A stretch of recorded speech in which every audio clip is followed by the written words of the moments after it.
All right, welcome everyone to Torah Tuesday.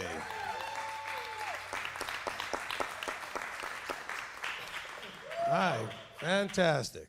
Okay, so today we're going to go through our weekly Torah portion cycle as we do every week. All right, so we're going to go through this week's Torah portion, which is Bo, all right, which means go. Now, what we're going to do today is, I'll give you the whole sort of thing. We're going to do our prayer time first. So if there's any prayer requests or praise reports, we'll deal with those first. Then we're going to read the Torah portion, and then we're going to go have a discussion about what we read. So if you're going to be participating in the discussion, even if you're not, if you just want to follow along, I highly recommend, in case you read something, hear something, or part of the discussion, there's something you may want to take a note of, make sure you have some way to follow along in your scriptures, as well as a way to take some notes. Okay? All right, so we'll begin with prayer time. So if anybody up here or in this room needs to come up with a prayer or praise, you can come up now. Are you coming up? No. Okay. Well, then everybody who's typing needs to type quickly so Grayson can get that. I will just throw in there while we're waiting for some of the typing going on. Please keep my daughter in prayer. She's been a little under the weather, so she's doing well today, but should be fully recovered hopefully soon. Those of you on the praise team will be making a last minute or a late call on whether or not we're doing praise practice tomorrow. So I know that's going to be short notice, but we'll hopefully get that figured out because we're hoping that she'll be okay for tomorrow to do that. She's hoping as well. All right. Grayson, do you have any? You ready? I have one. Okay. So the last week has been pretty rough for me, and I'm thankful because no matter how rough it is, I can take a second and I can close my eyes and I can think about how the creator of the universe wants to live with me forever, and then the gratitude that I can have in that moment for that, it makes anything that's happening in my life seem pretty meaningless and not really something that I should be allowing to have my emotional attention. And so that's just something I'm thankful for. All right. Amen. Okay. You got some more? Yeah. Now they're starting to come in. From Anonymous Mom, please pray for my daughter-in-law, Susanna, and her family. Her mom, Donna Lagoy, passed away yesterday unexpectedly. From Pamela Shuford, prayers for me. I have bronchitis. There's many unspoken. From Shelley Bell Perez, prayers please for some challenges in my health and praise for Yah, for all. From Kay Carrick, praise for Rabbi's teachings and the peace that it brings. From Rob Wyatt, prayers for my wife, under the weather, prayer that no one else gets it. From Marlene Stewart, please pray for safe travels for me to Milwaukee, Wisconsin on Friday morning. From Delilah Crumbaker, prayers please for continued healing for my friend trying to recover from COVID on ventilator. And then there's many more unspoken. Okay. I know you're counting chairs. There's going to be 7 readers. I saw somebody counting. Do we have the right chairs out there? We do. Okay. I have a huge praise. My family's home.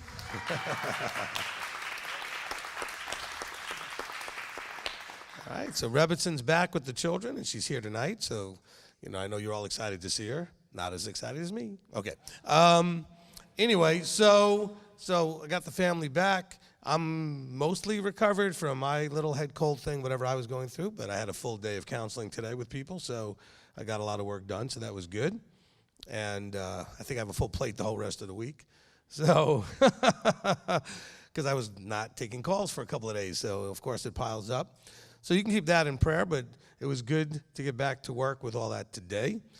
We do want to continue to pray for all those that have had calls in here and requests online, etc., with us to pray with them and for them, and certainly we want to do that. And we could all, even though he's not here, we could all wish our elder Billy, tomorrow is his birthday, which is why he's not here now.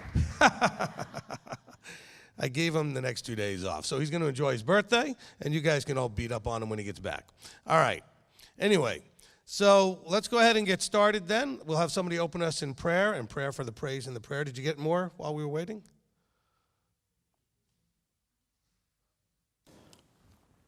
From Kay Carrick, prayers for all the leadership. May Yahweh bless their hearts, minds, and souls. From MTOI Philippines Jet, asking prayers for Abba's guidance for our growing family, and praise Yah that Rabbi is back and looking great as ever. Maybe you can prepare to practice for our upcoming 1-in-1 arm wrestling. I'm going to have to fly you over here, Jet, just so you can be my workout coach and you can whip me up some of those healthy, concoctions that you send me, lists of how to make. So that'd be good. From D. Payton, praise for Rabbi Tom and answers and emails. From Carrie Ann Worthy, prayers for my BFF and her marriage. May Abba provide healing and growth for them and for all the needs for my MP sisters as well as the needs of the body. From Jim and Linda, praise Rabbi Steve. After 64 years, I have finally found my teacher. From Bonnie Blue 2A, prayers please for one of my farmers who is facing significant health challenges. From Vaskin, praise for an awesome week of fellowship with the Hersey, Gibbs, and Williams families. Prayers for safe travels as the Gibbs family and myself head back home on 9 to 10 hour drive. From Domina Stevens, prayer for a lady I talked to called Memphis, who is completely changing her business goals to serving and helping those in need. May Abba bless and keep her under his wing. And then more unspoken. All right. So let's go ahead and have one of the men to raise their hand, and we're going to have them open us in prayer. All right. Let's go ahead and, all right, Paul, you go ahead and open. You got the mic. Avinu Malkeinu, thank you, Father, for this night that we can come together and read your Torah and study. We'd like to lift up all these prayers, spoken and unspoken, and lay them at your feet, Father. And thank you for being who and what you are. Amen. Amen. Amen. All right. So today, this is Torah portion Bo. Okay, it's Exodus 10 through 13:16, 10:1 to 13:16, okay? And so we have 7 readers, so let's go ahead and fill in the chairs.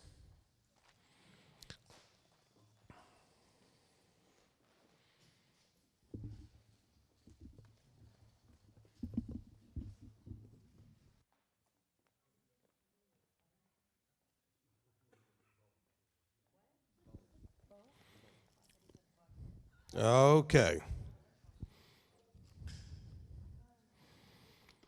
All right, so what we're going to do is I'm going to call up each reader one at a time, and I'll say a brief blessing over each reader, and then I'll tell you what verses you're going to read. And then after you finish, we'll go from reader to reader till we finish, all 7 of you, and then we'll have some announcements, and after the announcements, we'll discuss what we read. All right, now just a reminder, as we go through the Torah portion, what you're looking for and listening for, well, actually, you can do whatever you want, but I'm going to recommend that what you might want to look for and listen for is, can you glean anything out of the portion that you can use in your growth and transformation from what you are into what he is? Okay, as you transform and conform into the image of Yeshua. Okay, because we're going to always, when we go through the Torah portions, read how people handle different things, the choices that they made, why they made the choices, and these kind of things, so that we can learn from them. I mean, Paul tells us these things are written, and were written down for our examples, for us, our edification, so we can learn. Amen? Amen. Okay, Paul, come up and you're first. He who blessed our fathers, Abraham, Isaac, and Jacob, may he bless Paul, who's come up to honor Yahweh in the Torah. May the set-apart one bless him and his family and send blessing and prosperity in all the works of his hand. Amen. Okay, Paul, start us off in chapter 10 and read verses 1 through 15.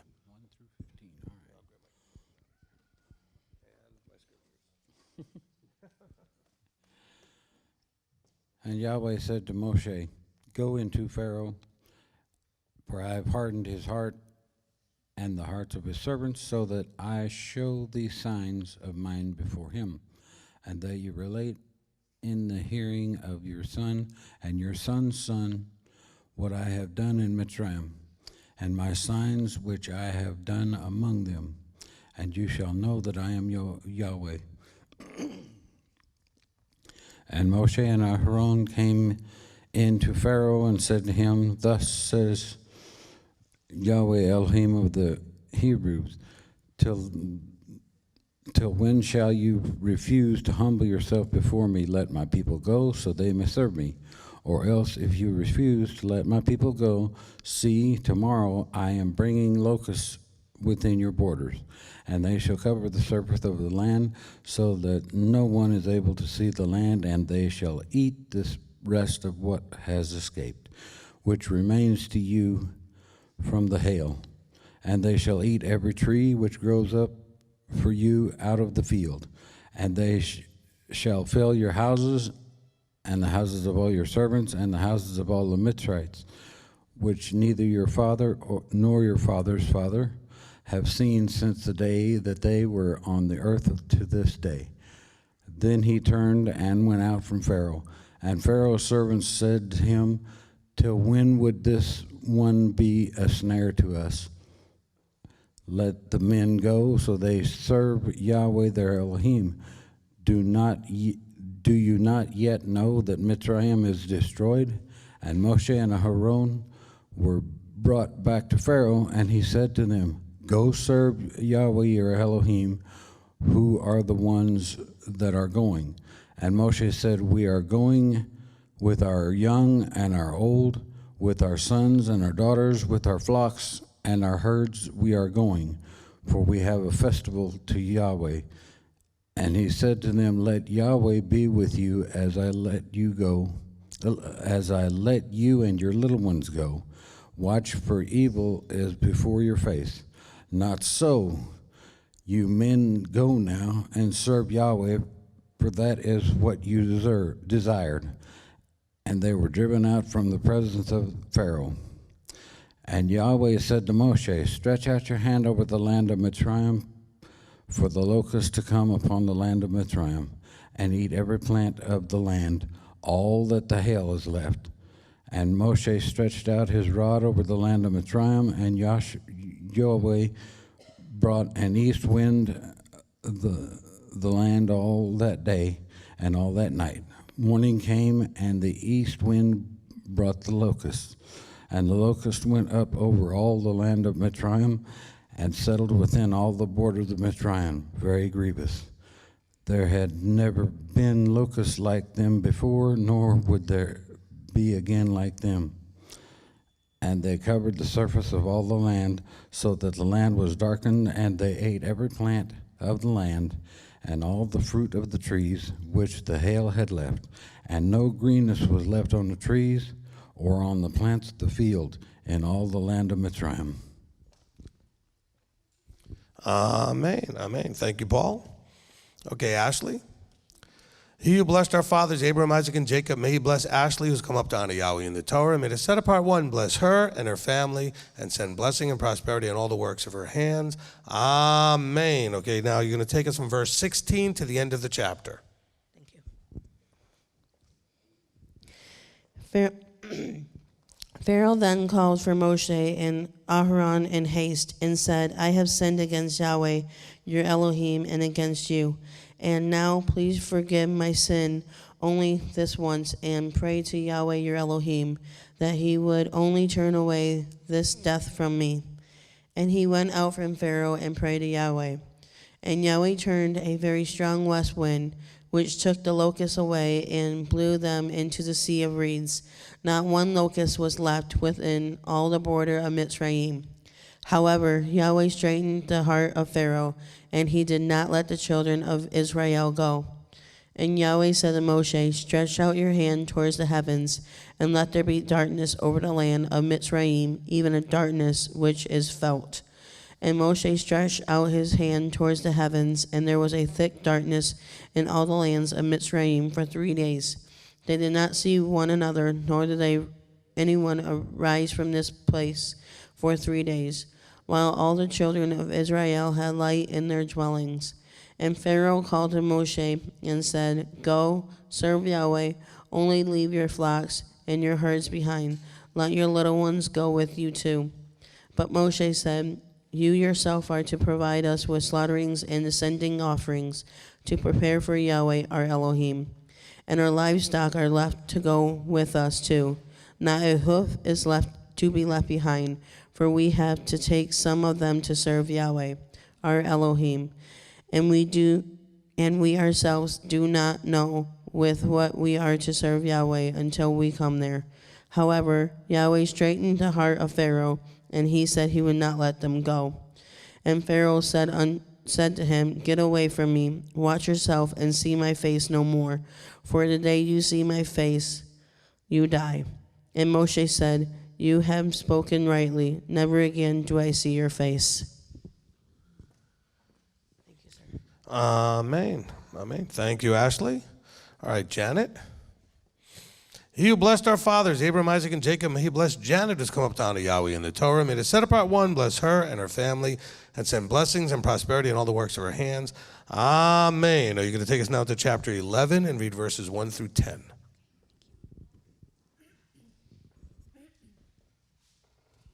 Yahweh said to Moshe, I am bringing yet one more plague on Pharaoh and on Mitzrayim.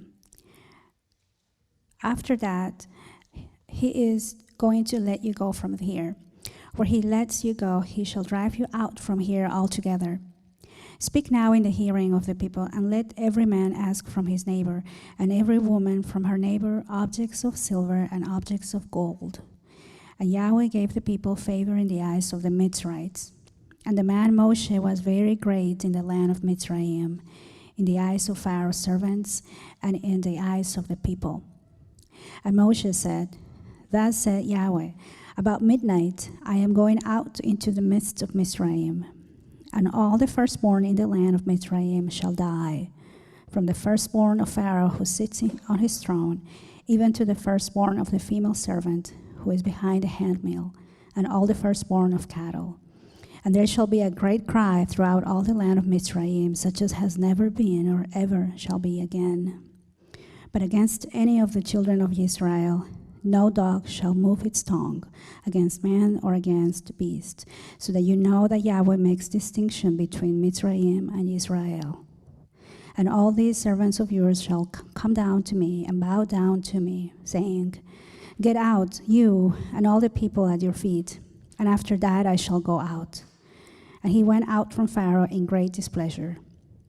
But Yahweh said to Moshe, Pharaoh is not going to listen to you in order to multiply my wonders in the land of Mitzrayim.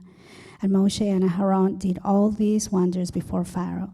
However, Yahweh strengthened the heart of Pharaoh, and he did not let the children of Israel go out of his land. Thank you, Janet. Shannon? He who blessed our fathers, Abraham, Isaac, and Jacob, may he bless Shannon, who's come up to honor Yahweh in the Torah. May the set apart one bless her and her family and send blessing and prosperity in all the works of her hands. Amen. Okay, you're going to take us into chapter 12 and read verses 1 through 16.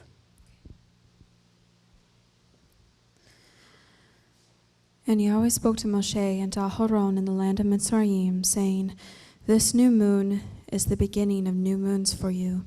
It is the new moon of the year for you. Speak to all the congregation of Israel, saying, On the 10th day of this new moon, each one of them is to take for himself a lamb, according to the house of his father, a lamb for a household. And if the household is too small for the lamb, let him and his neighbor next to his house take it according to the number of the beans. According to each man's need, you make your count for the lamb. Let the lamb be a perfect one, a year-old male. Take it from the sheep or from the goats, and ye shall keep it until the 14th day of the same new moon. Then all the assembly of the congregation of Israel shall slay it between the evenings. And they shall take some of the blood and put it on the 2 doorposts and on the lintel of the houses where they eat it. They shall eat the flesh on that night, roasted in fire, with unleavened bread, and with bitter herbs they shall eat it. Do not eat it raw, nor boiled at all with water, but roasted in fire, its head with its legs and its inward parts. And do not leave of it until morning, and what remains of it until morning you are to burn with fire. And this is how you eat it, your loins girded, your sandals on your feet, and your staff in your hand. And ye shall eat it in haste. It is the Pesach of Yahweh. And I shall pass through the land of Mitzrayim on that night, and shall strike all the firstborn in the land of Mitzrayim, both man and beast. And on all the mighty ones of Mitzrayim I shall execute judgment. I am Yahweh. And the blood shall be a sign for you on the houses where you are. And when I see the blood, I shall pass over you, and let the plague not come on you to destroy you when I strike the land of Mitzrayim. And this day shall become to you a remembrance, and you shall celebrate it as a festival to Yahweh throughout your generations. Celebrate it as a festival, an everlasting law. 7 days you shall eat unleavened bread. Indeed, on the first day you cause leaven to cease from your houses. For whoever eats leavened bread from the first day until the 7th day, that being shall be cut off from Israel. And on the first day is a set-apart gathering, and on the 7th day you have a set-apart gathering. No work at all is done on them, only that which is eaten by every being, that alone is prepared for you. Amen. All right, thank you, Shannon. Linda. He who blessed our fathers, Abraham, Isaac, and Jacob, may he bless Linda, who's come up down to Yahweh in the Torah. May the set-apart one bless her and her family and send blessing and prosperity on all the works of her hands. Amen. Okay, Linda, you're going to take us now from verse 17 to 34.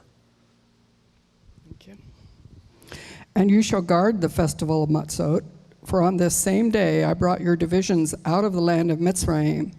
And you shall guard this day throughout your generations, an everlasting law. In the first month, on the 14th day of the new moon, in the evening, you shall eat unleavened bread until the 21st day of the new moon in the evening. For 7 days no leaven is to be found in your houses. For if anyone eats what is leavened, that same being shall be cut off from the congregation of Israel, whether sojourner or native of the land. Do not eat that which is leavened. In all your dwellings you are to eat unleavened bread. And Moshe called for all the elders of Israel and said to them, Go out and take lambs for yourselves according to your clans and slay the Pesach.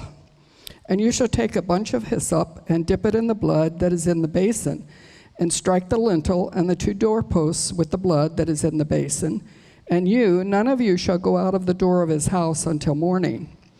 And Yahweh shall pass on to smite the Mitzrites, and shall see the blood on the lintel and on the 2 doorposts. And Yahweh shall pass over the door, and not allow the destroyer to come into your houses to smite you. And you shall guard this word as a law for you and your sons forever. And it shall be, when you come to the land which Yahweh gives you, as he promised, that you shall guard this service. And it shall be, when your children say to you, What does this service mean to you? Then you shall say, It is the Pesach slaughtering of Yahweh, who passed over the houses of the children of Israel, the Mitzrayim, when he smote the Mitzrites and delivered our households. And the people bowed their heads and did obeisance. And the children of Israel went away and did so. As Yahweh had commanded Moshe and Aharon, so they did. And it came to be at midnight that Yahweh struck all the firstborn in the land of Mitzrayim, from the firstborn of Pharaoh who sat on his throne, to the firstborn of the captive who was in the dungeon, and all the firstborn of the livestock. And Pharaoh rose up in the night, he and all his servants and all the Mitzrites, and there was a great cry in Mitzrayim, for there was not a house where there was not a dead one. Then he called for Moshe and Aharon by night and said, Arise, go out from the midst of my people, both you and the children of Israel, and go, serve Yahweh as you have said. Take both your flocks and your herds as you have said, and go. Then you shall bless me too. And the Mitzrites were strong on the people to hasten to send them away out of the land, for they said, We're all dying. And the people took their dough before it was leavened, having their kneading bowls bound up in their garments on their shoulders.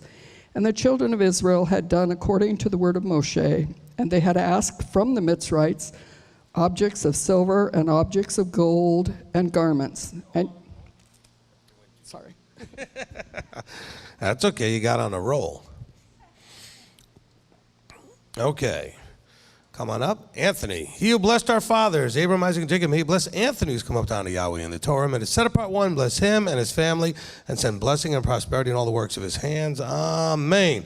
Okay, we'll start you in verse 35, which is where she kind of left off there, and we'll take you to the end of the chapter. Got it. And the children of Israel had done according to the word of Moshe, and they had asked from the Mitzrites objects of silver and objects of gold and garments. And Yahweh gave the people favor in the eyes of the Mitzrites, so that they gave them what they asked, and they plundered the Mitzrites. And the children of Israel set out from Ramses to Succoth, about 600,000 men on foot besides the little ones, and a mixed multitude went up with them too, also flocks and herds, very much livestock. And they baked unleavened cakes out of the dough which they had brought out of Mitzrayim, for it was not leavened, since they were driven out of Mitzrayim and had not been able to delay, nor that had they prepared food for themselves. And the sojourn of the children of Israel who lived in Mitzrayim was 430 years. And it came to be at the end of the 430 years, on that same day it came to be that all the divisions of Yahweh went out of the land of Mitzrayim. It is a night of watches unto Yahweh for bringing them out of the land of Mitzrayim. This is that night of watches unto Yahweh for all the children of Israel throughout their generations. And Yahweh said to Moshe and Aharon, This is the law of the Pesach. No son of a stranger is to eat of it. But any servant a man has bought for silver, when you have circumcised him, then let him eat of it. A sojourner and a hired servant does not eat of it. It is eaten in one house. You are not to take any of the flesh outside the house, nor are you to break any bone of it. All of the congregation of Israel are to perform it. And when a stranger sojourns with you, and you shall perform the Pesach to Yahweh, let all his males be circumcised, and then let him come near and perform it, and he shall be as a native of the land. But let no uncircumcised eat of it. There is one Torah for the native born, and for the stranger who sojourns amongst you. You and all the children of Israel did as Yahweh commanded Moshe and Aharon, so they did. And it came to be on that same day that Yahweh brought the children of Israel out of the land of Mitzrayim according to their divisions. Amen. Thank you, Anthony. Okay, Rhonda. He who blessed our fathers, Abraham, Isaac, and Jacob, may he bless Rhonda, who's come up to honor Yahweh in the Torah. May the set apart one bless her and her family and send blessing and prosperity on all the works of her hands. Amen. Okay, chapter 13, verses 1 through 16.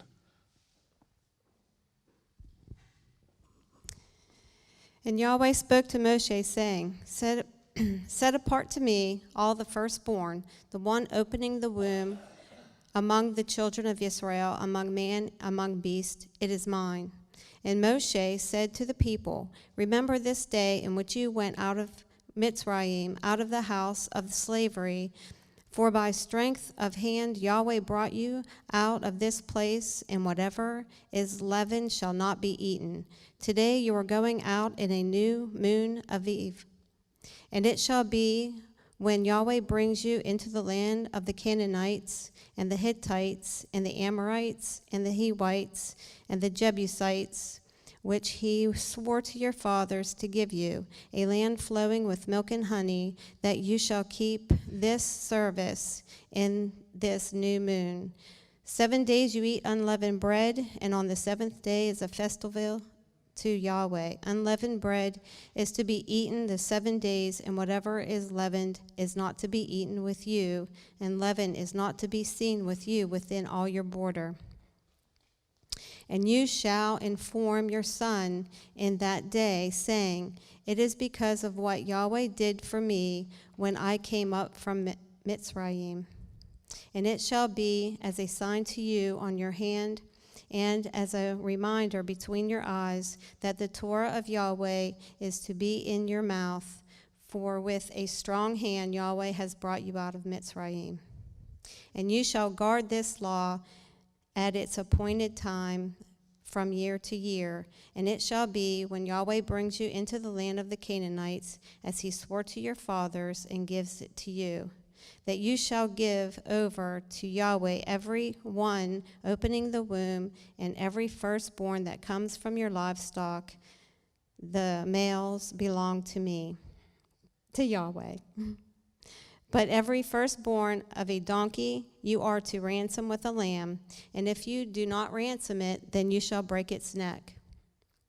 And every firstborn of man among your sons you are to ransom. And it shall be, when your son asks you in time to come, saying, What is this? Then you shall say to him, By strength in hand, Yahweh brought us out of Mitzrayim, out of the house of bondage. And it came to be, when Pharaoh was too hardened to let us go, that Yahweh killed every firstborn in the land of Mitzrayim, both the firstborn of man and the firstborn of beast. Therefore I am slaughtering to Yahweh every male that opens the womb, but every firstborn of my sons I ransom. And it shall be as a sign on your hand and as frontlets between your eyes, for by strength of hand Yahweh brought us out of Mitzrayim. Amen, amen. Okay, thank you, Rhonda.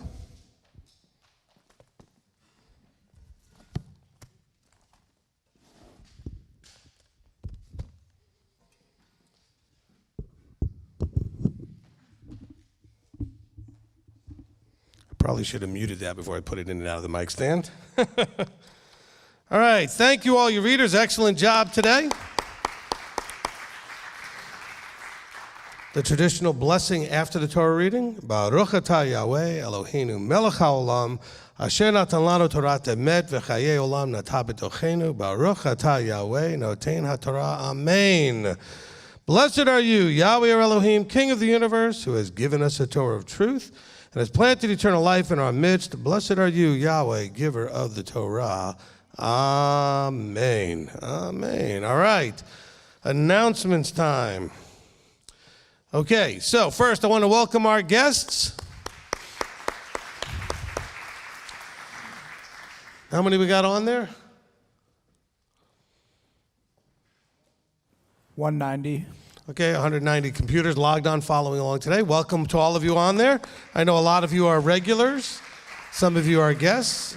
And we have some people here that are, it's the first time they're here live with us on a Tuesday, but they're not guests anymore. They've moved here, so welcome.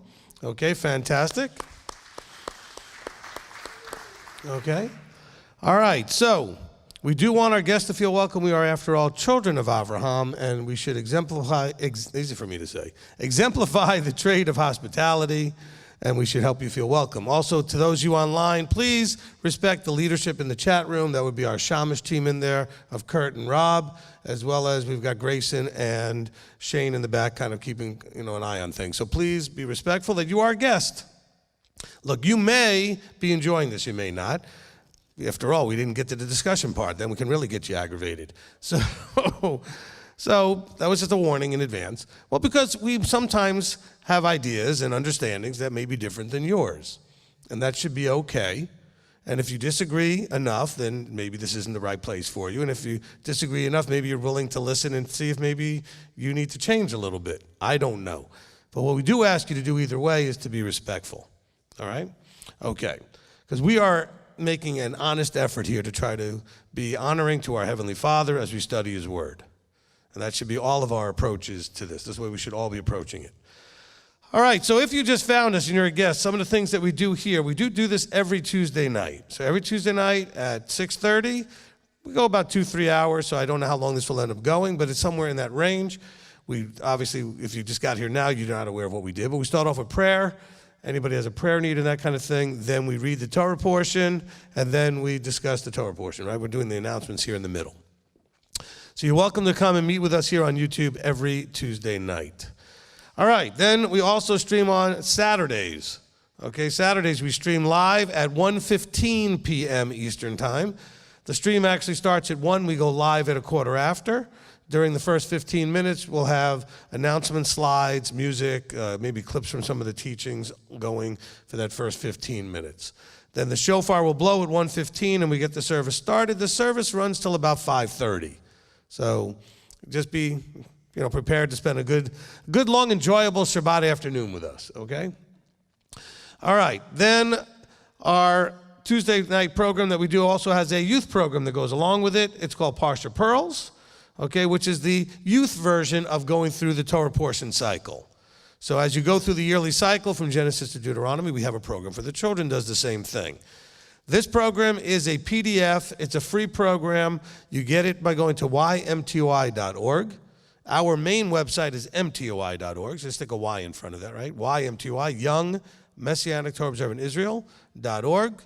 And we have a wonderful program there for your children to engage with the Torah portion at their level, okay, in an enjoyable way. Yeah, fantastic program, all right? At the very, very affordable price of free, okay, so it's broken up into 2 age groups or age ranges. We've got the Gem Seekers, which are age 5 through 8, and the Pearl Seekers that are age 9 plus, okay? Really 9 to about 19, but anybody could enjoy this program.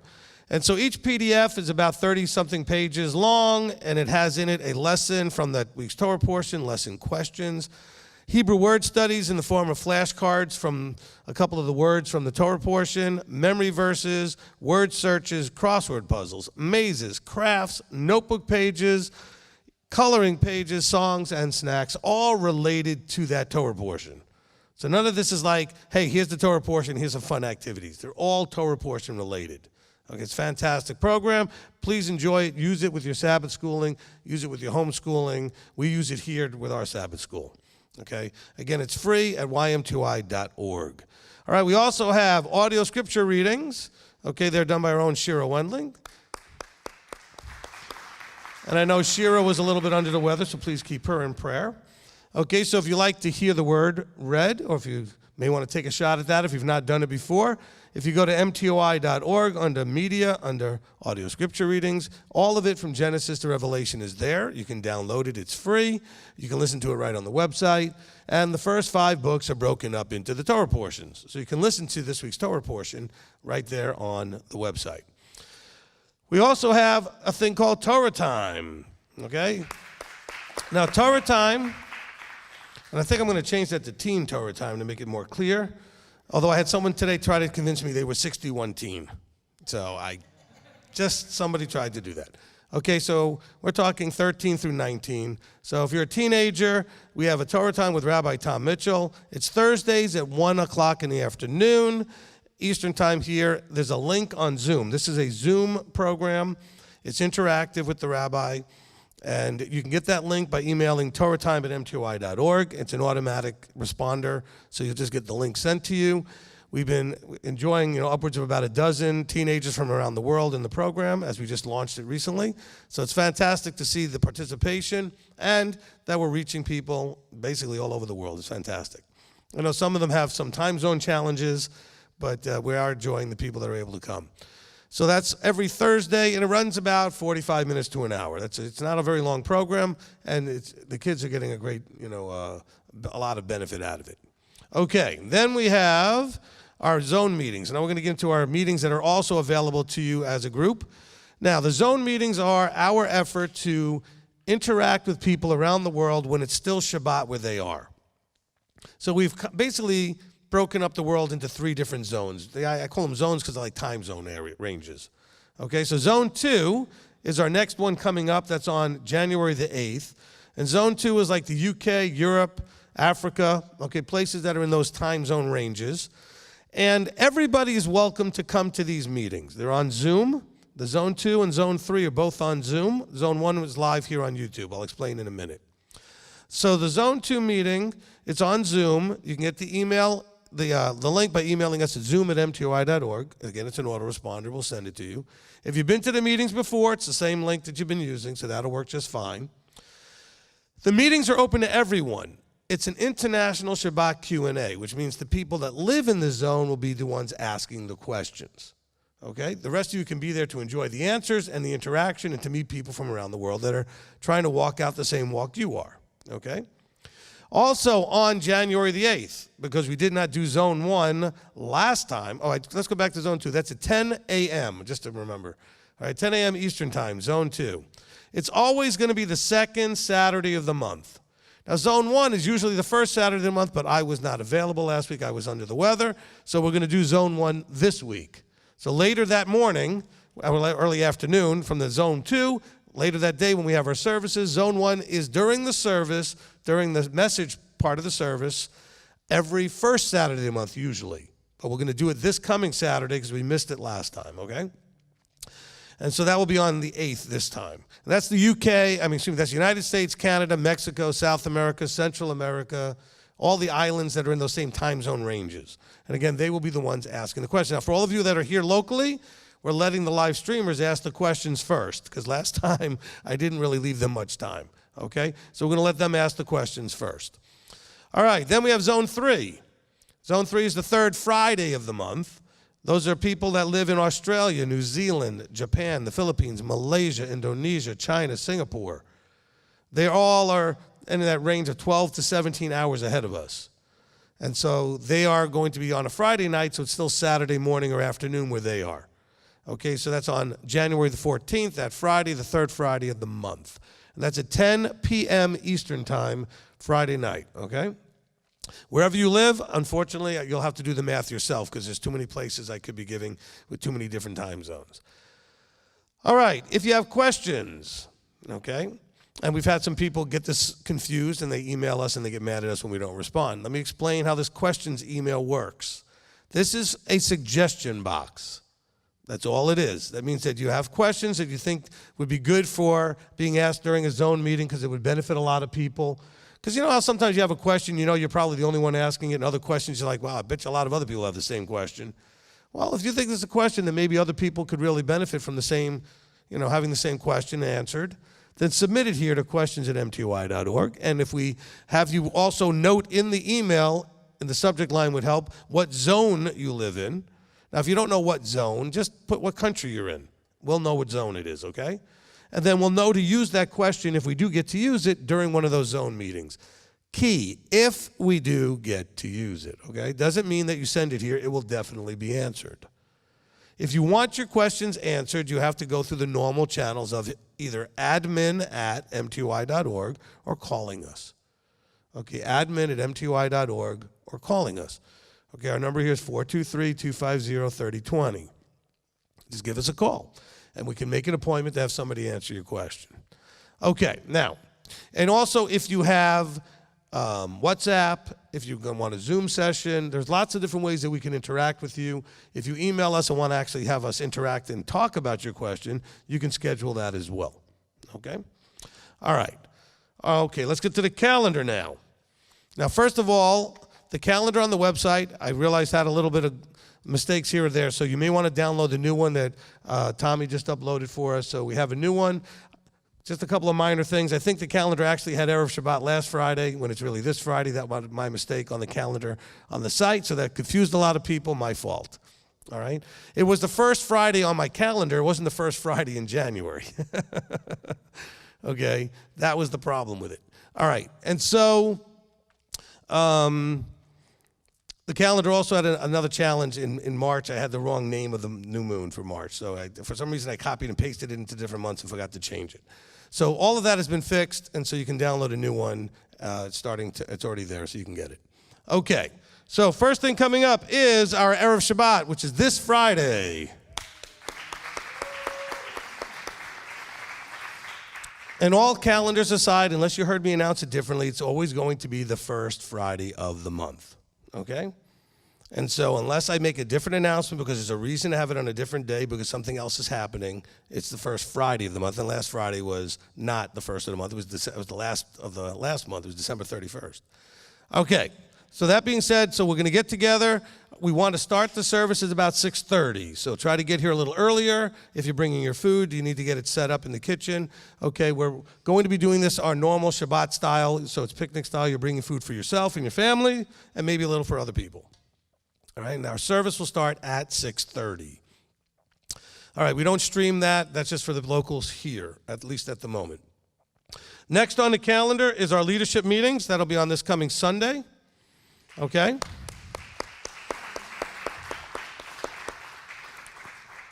Okay, that's on Sunday. Okay, we have two different meetings. We have one at 10 a.m., which is for Zone 2 leaders, and then we have a full general session at noon, which the Zone 2 leaders will also be a part of if they can make it to that. And so this is once a month. All the leaders of all the different groups that are affiliated together under the umbrella called MTOI, we meet with the sole purpose of trying to make sure we're available to Abba to tell us how we can work together as effectively as possible to serve his body. Okay, it's working together to serve his body effectively. And so please pray for these meetings, okay, because these leaders are there to figure out how to be best available to serve you. And then so it's if you feel there's any issues in the leadership and you're not praying about it, well, you really don't have any business having an issue, if you understand what I'm saying.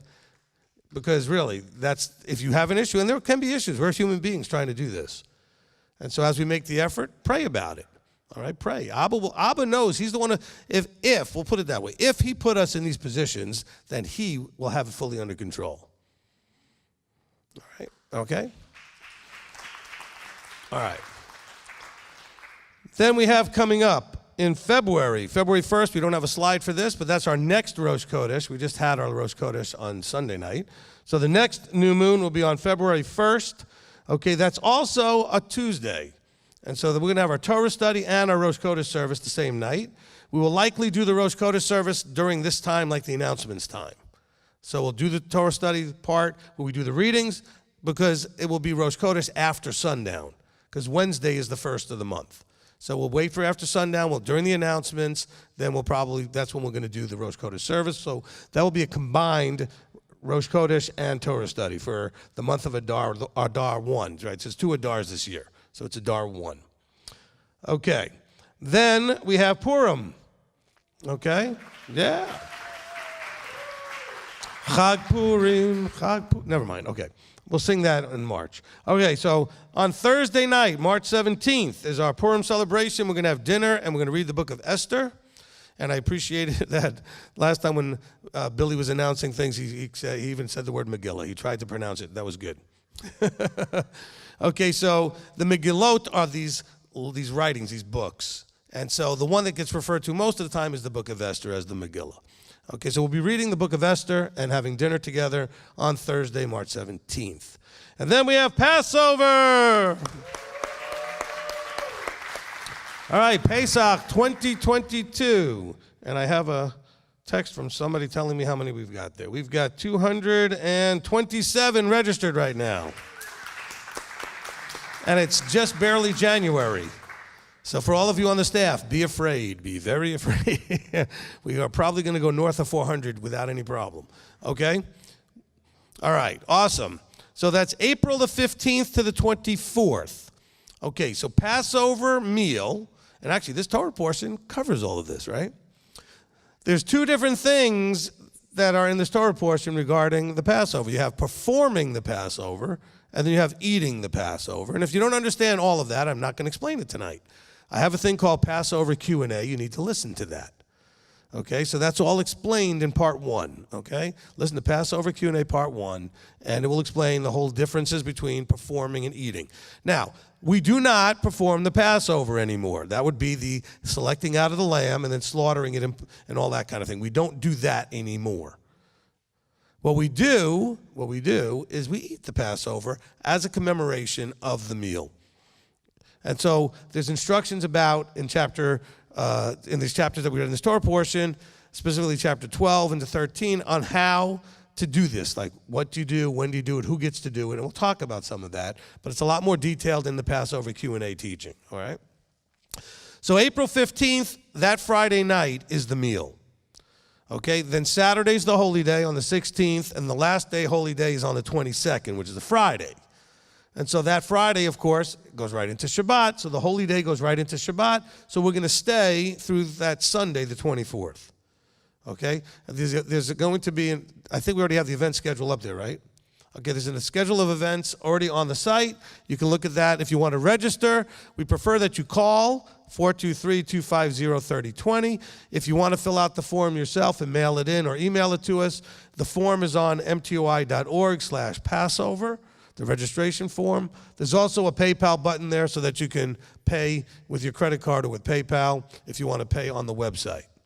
If you want to go ahead and mail in a check or money order, that's fine too. Just make sure you note on the check or money order that it's for Passover so we know how to credit it to your account. All right, so a note that the PDF on our website is fillable online, but it does not send us a copy automatically.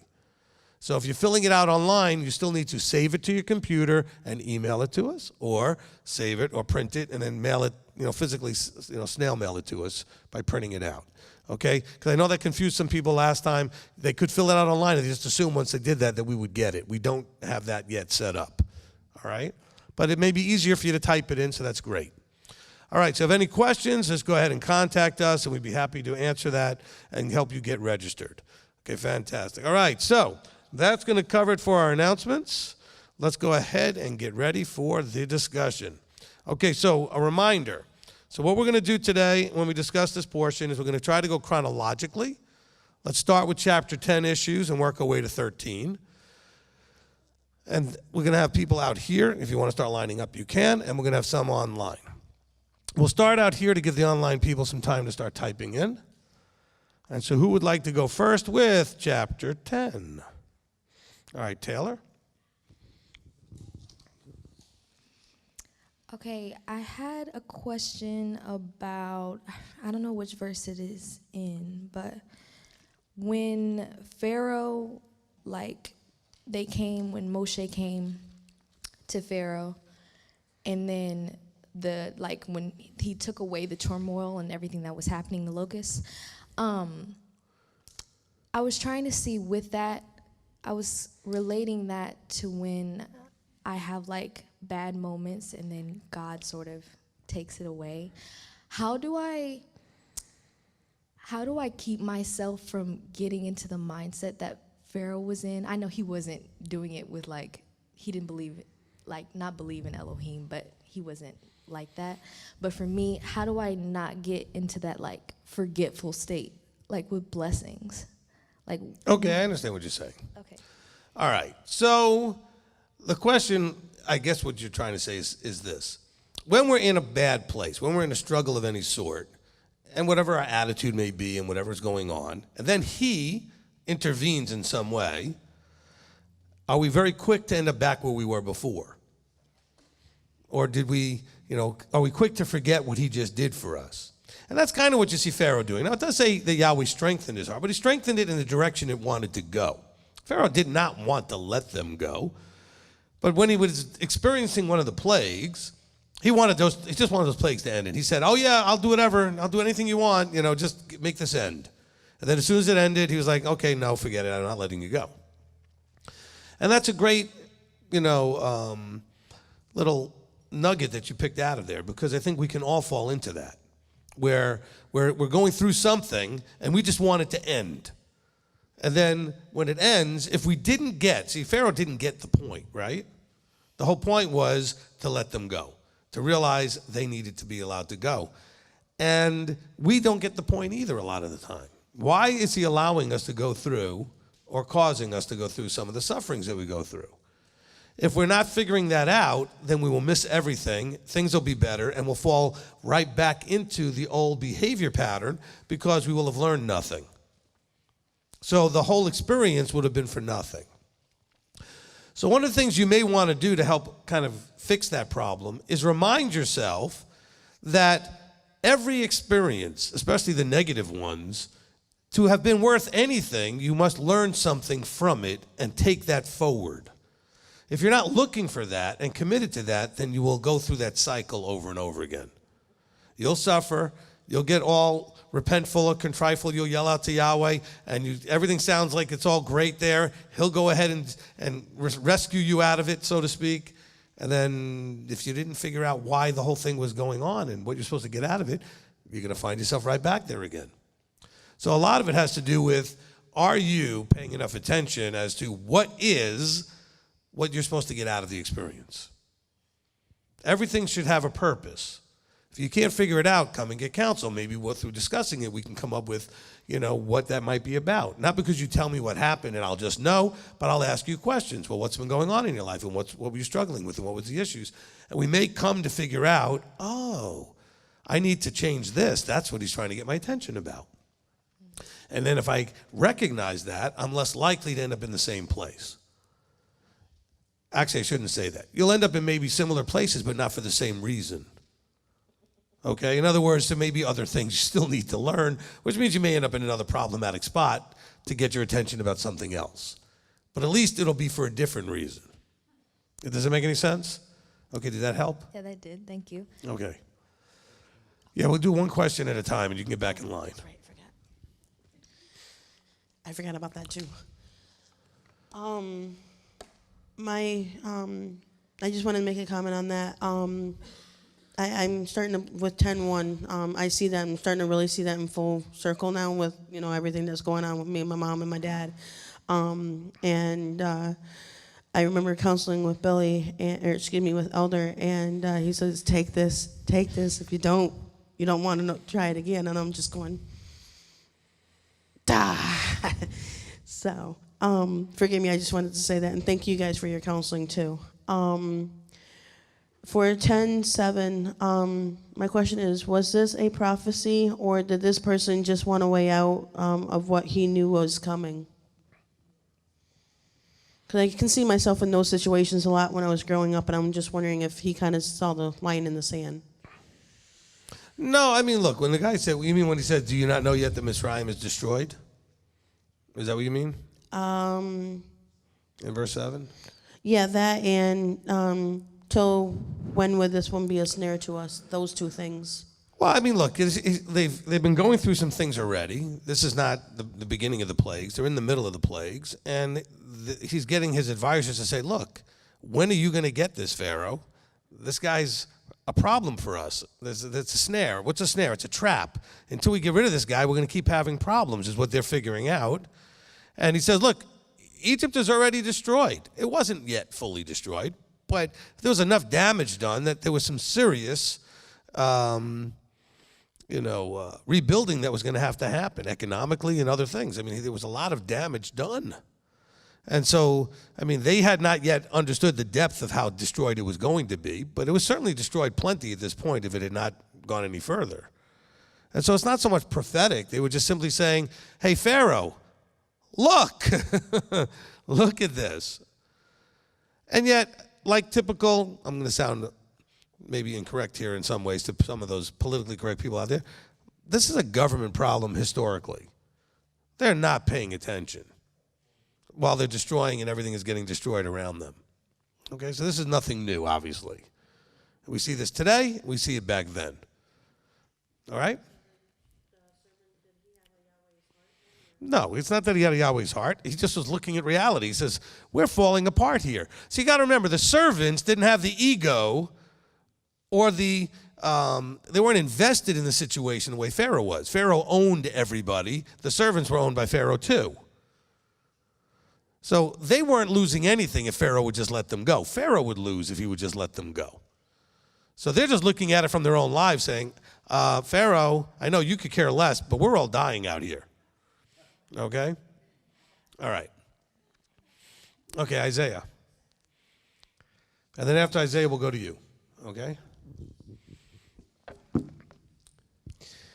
Yeah, and we see in verse... You got to put that right up to your mouth. Thank you. And we see in verse 24, it's like a half-hearted kind of letting him go. Pharaoh called to Moshe and said, go serve Yahweh.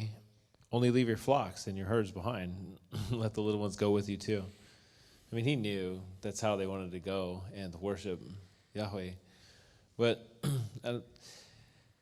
like looking at the Egyptians' history, like I've done like some looking, on their like secular, like they make sheep one of their gods. But not only that, like the sheep, the ram, the cow, like. And so I have this question. Did Yahweh choose the sheep or the lamb from sheep to defy like Pharaoh? Like I think has always been taught? All right, look, and we cover this in the Passover Haggadah. Actually, I don't know if it's written in the Haggadah, but we cover it during the service. The likelihood is that he did pick the lamb for lots of reasons. Remember, he uses lamb as a sacrificial, particularly used sacrifice animal in temple service later on. But also the idea of taking one of their animals that they may have had worshipped and taking its blood and wiping it on the door frame of your house is pretty in your face. Yeah. Okay? And it was also the kind of like, the Vikings burning their ships. I mean, once they did that, they were committed fully in because they were either all going to get killed or they were going to leave. Because the Egyptians were going to take that as so dishonoring and disrespectful that there would have just been a bloodbath, literally. So that was them basically being willing to go all in. We only think of it in terms of, well, put that on and so Yahweh knows not to kill you. But think about what it looked like to the Egyptians and what it would have taken for you to actually want to put that on your doorpost, knowing that was marking you very publicly. Wow. Defiled their God. Exactly. Literally. Yeah, and I know one of my fellow teachers out there that has been to a museum where he saw what would have been a period piece of a door frame from around that time, and it had depictions and symbols of the gods on the door frame. And so they would have covered that with blood as well, if that was the case. And so even more offensive to the Egyptians. Okay? So what about the Egyptians who, they believed Yahweh, they listened to Moshe, and they participated in Pesach? Okay, but remember, at that point, let's remember the point of the plagues. The point of the plagues was to show, without any doubt, that those gods had no power. So those Egyptians that ended up going and participating and leaving as part of the mixed multitude, they already recognized those gods have no power. This one has all the power. Amen. Okay? So they're going through their own bubble popping. Even the Egyptians, they were in this place. Yeah, no, he was popping all those bubbles at the same time. Yeah. Now, some chose to see it, some didn't. It's like when Yeshua said, if you hadn't seen all the miracles that I did in front of you, then you'd have an excuse. But you saw them, so you have no excuse. Yeah. And so the Egyptians had no excuse either. They all saw what was going on, and some of them figured it out, and some of them didn't. Mm-hmm. Okay? Yeah. So a little bit more to this question. I don't know if it's extra. You got to learn to keep that mic. There you go. Sorry about that. A little more to this question. It's a little bit extra, I guess. But because Yahweh instituted worship and sacrifice of these different animals that were, they were revered. They were set apart, not only by Egyptians, but other nations. We know from the history of Israel that Egypt did go after the Israelites again. Is it because of these animals that they, revered? No. But really, the question is how did they start to choose to worship these animals, and then Yahweh told them to use them for worship of Him? Well, look, again, you have lots of different cultures out there, and lots of them did animal sacrifices, and lots of them ate animals and did everything else. There was a very wide mix of the cultures. Yeah. Okay? Israel being shepherds and farmers, the whole point of the sacrificial system was to have it be costly to do those things. Yeah. And so if you had something that you didn't value, then it wouldn't be no cost to it. And so these things were valued, especially things like sheep, which provided wool as well as food. Okay? So that was important to understand. Okay? All right. Okay, Grayson. Verse 26, and we know not what we must serve Yahweh until we come there. Wouldn't this be as serving and following Yahweh by faith alone? Say it one more time. This last part. Just the last part. Wouldn't this be as serving and following Yahweh by faith alone?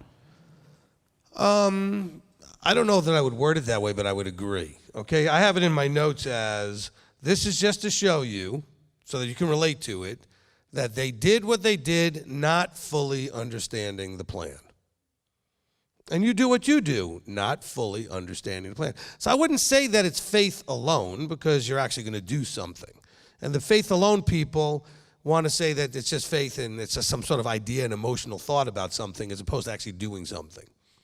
But this actually matches the faith chapter, Hebrews 11, where it says, by faith, each person that they mentioned did something. By faith, this one did this. By faith, Noah built an ark. By faith, Abraham went and offered up his son. By faith, okay, each thing is by faith, somebody did something. So by faith, they left Egypt not knowing exactly how this was going to all work out, where they were going, what was going on, but they went and they left. So, yes, there's a huge amount of faith in there. But they weren't going on faith alone because they just witnessed the power and awesomeness of Yahweh. So there was more than faith. Remember, faith is an unseen thing, right? But there's a faith component to this, is what's important to see. That's why I said I would agree, but I wouldn't have said it exactly that way. All right? Your life is that way too. There's so much of it that he expects from you that you don't understand yet why it is or what you're doing or what it's going to look like. Even John, right? In 1 John says, we don't know exactly what he's like, but we know when we're like him, we'll see him as he is. And so then we'll know. Okay, so that's important that we have that here in verse 26. Okay, they didn't fully know the plan, and they went anyway. Now, of course, notice what happened to them very quickly after they went out, though. For not knowing and fully understanding and not fully having all that faith yet, they panicked over and over again. Sound familiar? You know anybody like that? Maybe personally? Maybe look at them in the mirror in the morning? Okay, I mean, we're Israelites, okay? We understand that. And this is an important component of being an Israelite. You have to trust and have faith in all that part of this. Well, I shouldn't say it that way. It doesn't make sense in English. We have to have faith in all of the parts that we don't know yet or don't understand yet. We see through the glass dimly, right? And so we see, look, thy word is a lamp, right? Psalm 119, 105, right? Thy word is a lamp. A lamp is not like, the sun shining and you see everything for miles. The lamp only shines a few feet in front of you. And so you see enough to walk. They were told enough that they needed to know at that moment. You're leaving. Gird your loins, put on your sandals, get your staff in hand, pack your stuff, grab your stuff from the Egyptians like I told you, and let's go. Where are we going? We're going. Now notice what else they had to do. I'm going to throw in my vertical structure 2 cents as always. They had to follow a man and trust that that man was being led by Yahweh, which was a problem for some of them. Because he was the one that was being told, turn left, turn right, and where to go. They weren't all told that. And so they were just told, you're leaving, follow that guy. He's the anointed, appointed. He's going to lead you to the next place you're supposed to go. And that's where we get into some of our own struggles too, okay? When we find ourselves in those places where, but I don't know where we're going. Wherever it is better than where you are now. If you don't know that, then I don't know why you're doing this. If you don't trust that and know that and believe that, then why are you even bothering? I mean, if it's not better than this, which, by the way, it's a very low bar, okay? To be better than this is not really a big deal. Doesn't take much. But it's way better. It's like he says, you could not even conceive of all the stuff that's he has prepared for us. You couldn't even imagine how great it is, no matter what great looks like to you.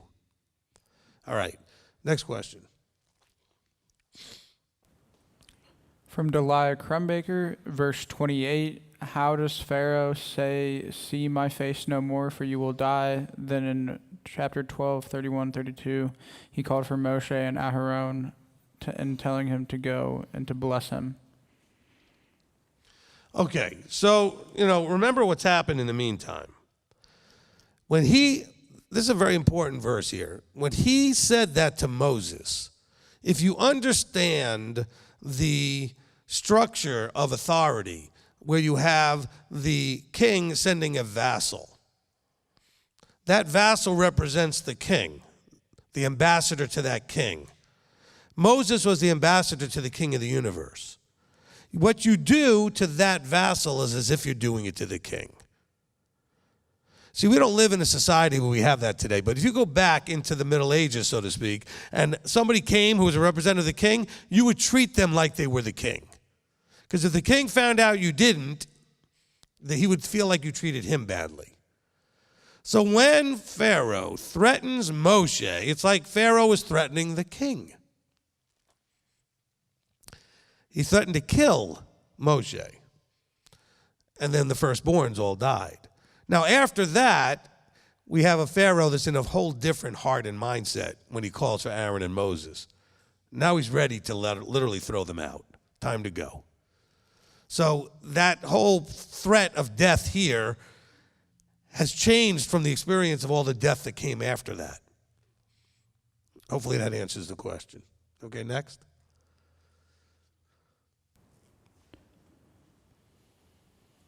From June Enriquez, in reference to verses 9 and 26, it seems that they were only leaving to celebrate a feast to Yahweh with an impression of returning to Egypt after, or am I understanding this wrong? Any lesson to glean from this we could apply? No, I mean, this was asked, I think, last week also.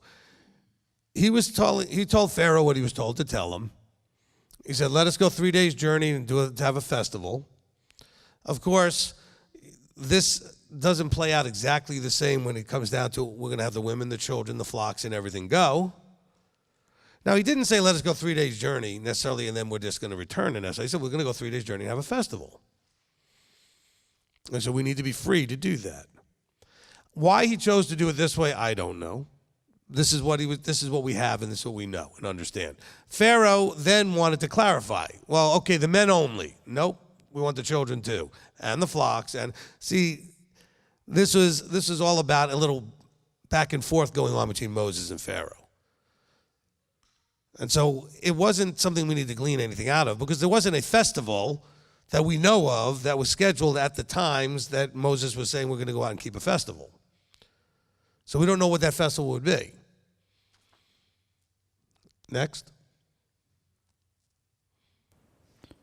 A comment and then a question from Donna Stevens. Comment in regards to verse 3. There are moments I can forget my place in the vertical structure. Instead of humbling myself to serve Yahweh, I have to sacrifice my desires and esteem others above myself in service to Yahweh. And then her question is in regards to verse 10. Can you please explain what the words of Pharaoh means in this verse? Is he mocking Yahweh?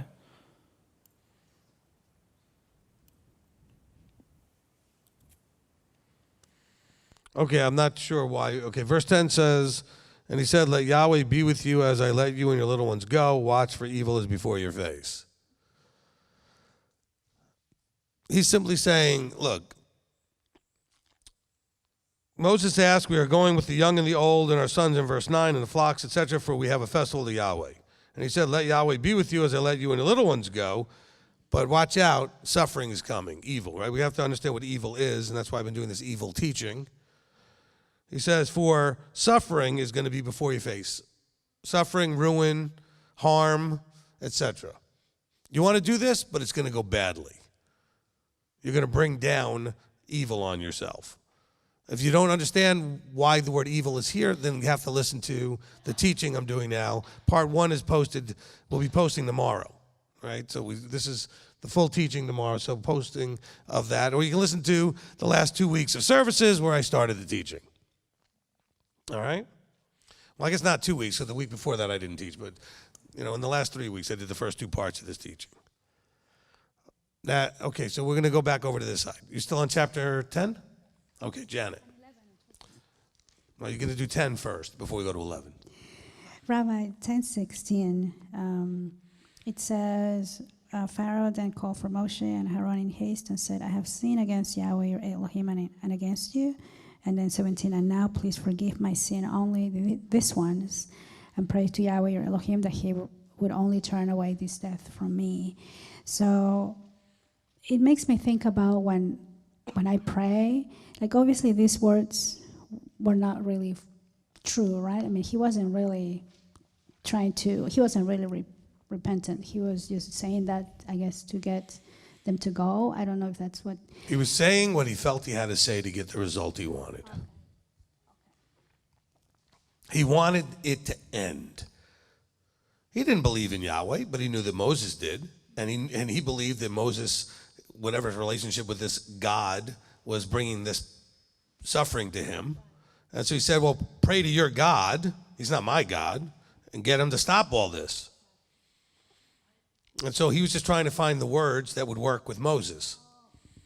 Okay? It's like the person that tells you they're sorry just because they want to move on, but they're not sorry. They're just trying to say whatever's necessary to get the thing to end. Okay, you ever been in a fight with somebody and finally they apologize, but you know it's not a real apology? See a lot of heads going like this. You know what I'm talking about. Well, it's because the person just wants the thing to end. So you say what you have to say to get it to stop. That's what he was doing there. Okay, you still in chapter 10, Steve? All right. Already, it was right at the beginning where it says, he hardened his heart and the servants. So I was trying to figure out how we could apply that to ourselves today. And to me, it's like the disdain was so great that he had to have everyone support his support in the matter. So my thinking is the only way that could happen is by his words and his actions. So I was wondering if we allow something to upset us so much that we need everyone around us to support our position. And by doing so, we would be spreading the hardness of heart by our deeds and our actions. So maybe we could watch how we act when we're having something come against us.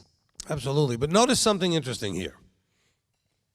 Number one, it says that he hardened the servants' hearts too. But you see, the servants very quickly are saying, hey, to when will this man be a snare? Let's get this over with and give him what he wants. The servants did not have the investment, they weren't all in on this deal like Pharaoh was. So even though their hearts had been hardened at first, it didn't last very long, because only a few verses later, they were already asking Pharaoh to let him go. But Pharaoh, on the other hand, he's Pharaoh. He's got that pride, that ego, that arrogance of being in charge. Remember, Yahweh says to him, when will you humble yourself? He says, you're arrogantly hold yourself up as if you're me. You think, all of these kings did. They all thought they were God. And he said that this is offensive to me for you to think you're me. I'm going to show you you're not me. But because of his pride and his ego and stubbornness, he wouldn't break where the others were breaking right away, even though it says that he strengthened their hearts.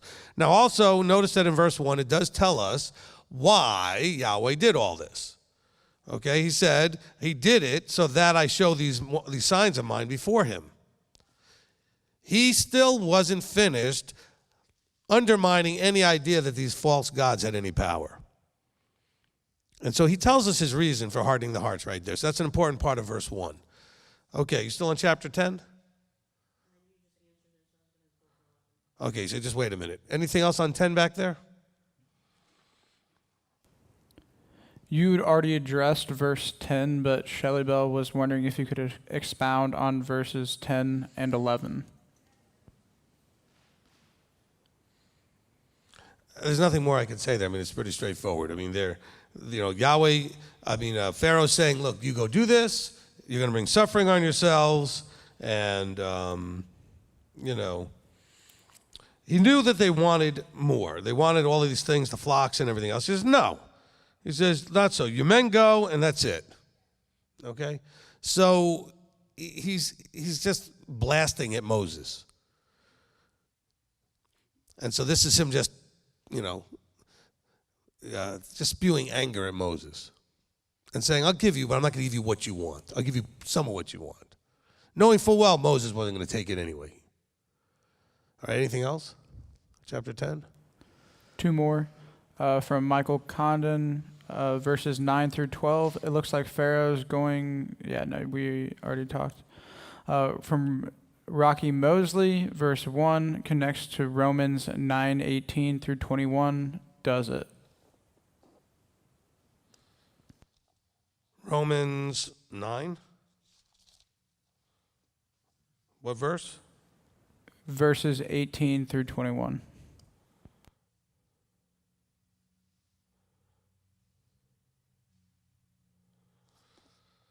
And that was from what was the one in Exodus?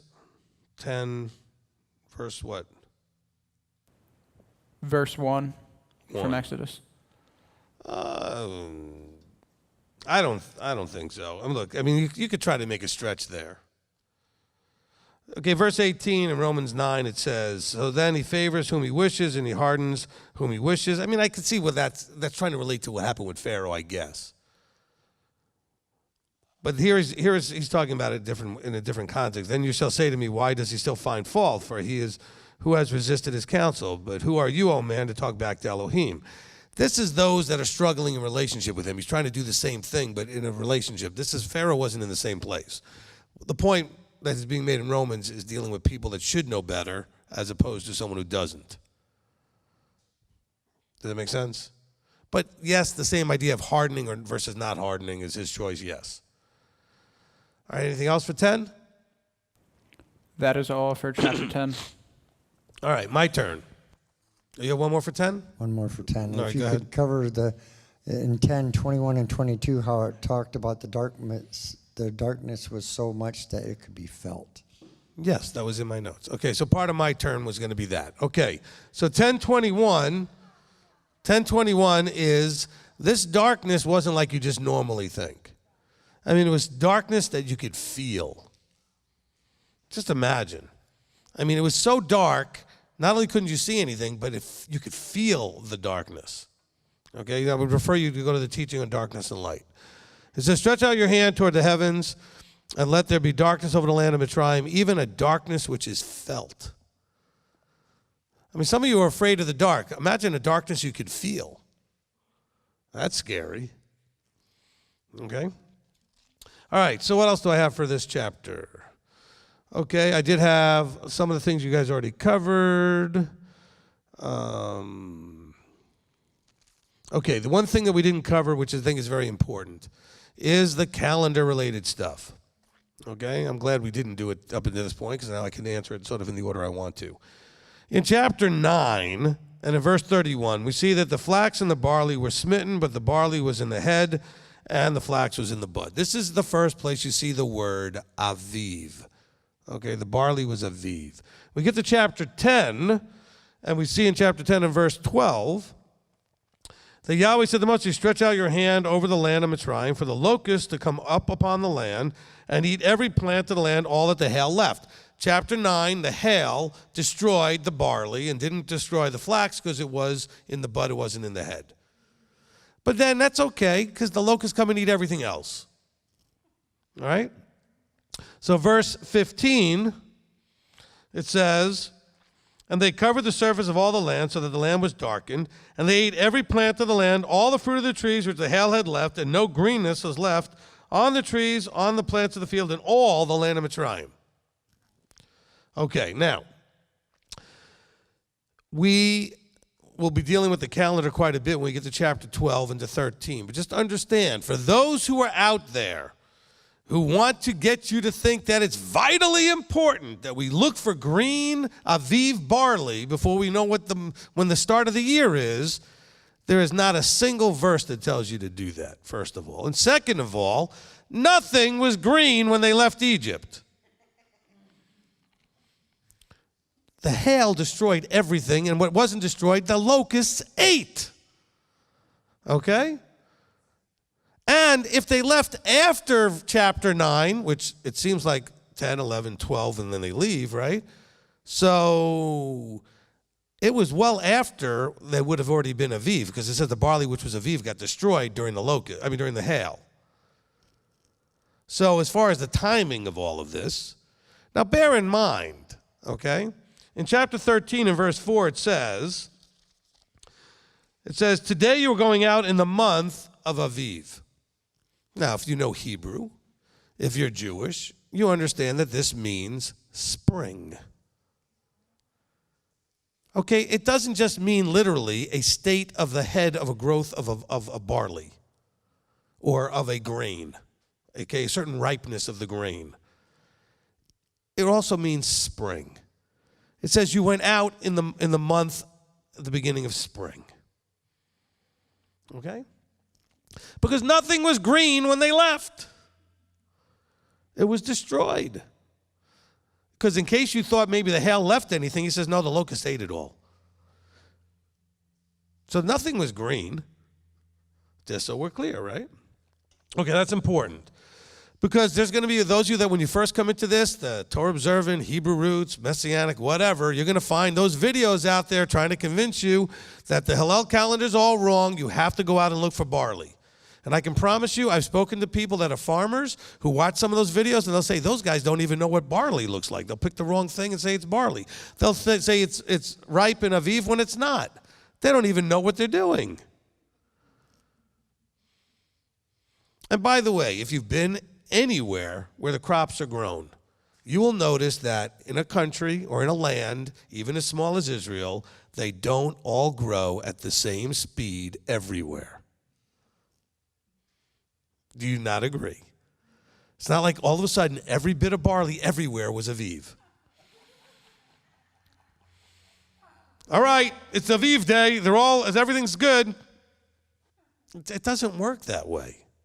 It simply means that when it talks about the wave sheaf, which we'll get to obviously in Leviticus 23, when you get that first sheaf of the barley, it has to be at a time where it was ripe enough to have that sheaf. And so the timing of the months has to be so that would be the thing that's happening. It's not that they never went out and looked for barley. There's not a verse anywhere that says they went looking for it. Not one. Matter of fact, it's missing in chapter 13 when he gives us the instructions on how to keep the Passover. And it says, let's see, and it shall be when Yahweh brings you into the land, verse 5, and in 7 days you're going to eat unleavened bread. It never says anywhere that you need to go look for the barley. It doesn't say it in chapter 23 of Leviticus. It doesn't say it anywhere. But somebody came up with this idea because the name of the month was Aviv. Well, the law first mentioned takes us to where it first is mentioned, which is in Exodus, chapter 9, verse 31, when it talks about the barley being in the head, or Aviv. And then that barley gets destroyed. So much for that idea. Okay? So it's not what they're told to do. There's no instruction for that. Just let's keep that in mind. Chapter 12, we're going to tell how to count days and different things when we get to chapter 12. It's the beginning of your months, and how we're going to have our holy day calendar is going to be established. So we'll get to that when we get to chapter 12. Do I have anything else for 10? No. Okay, we can go to chapter 11. Okay? Thank you. Ashley? Actually, this is Agnes's question. When I was doing partial pearls with her on Sunday, we were on 12:13, and she was wondering how was this communicated to them, because I didn't know how to answer that either. 12:13? Yes. How was what communicated? To put the blood on as a sign? Yeah, like how did they all, like all the... Moses told the elders told everybody. In a small span of time? Yeah, word gets around very quickly. Okay.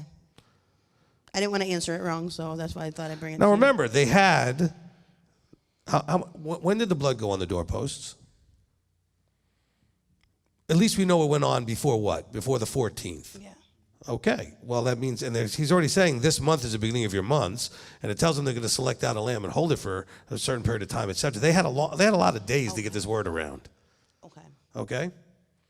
Okay. Thank you. So there was time. Okay. All right, but good question from Agnes. All right. All right, Taylor. Okay, in 11:3, when it says, "And Yahweh gave the people favor in the eyes of the Mitzrites, and the man Moshe was very great in the land of Mitzrayim, in the eyes of Pharaoh's servants, in the eyes of the people." I know when I'm reading through the scriptures, I see that a lot with people, like with Joseph and Abraham, and when it says like they gave favor to them. So like, was this strictly for people in the scriptures, like where people were distinguished and you could actually see like, okay, they're treated differently than we are? Or is it for us now? Is it like, can people visually see like, oh, you guys, you're getting blessed?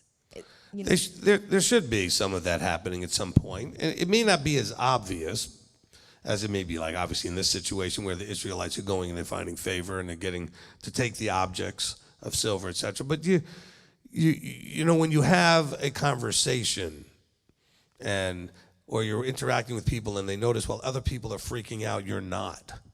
And they wonder, why is it that you're not in that emotional distress?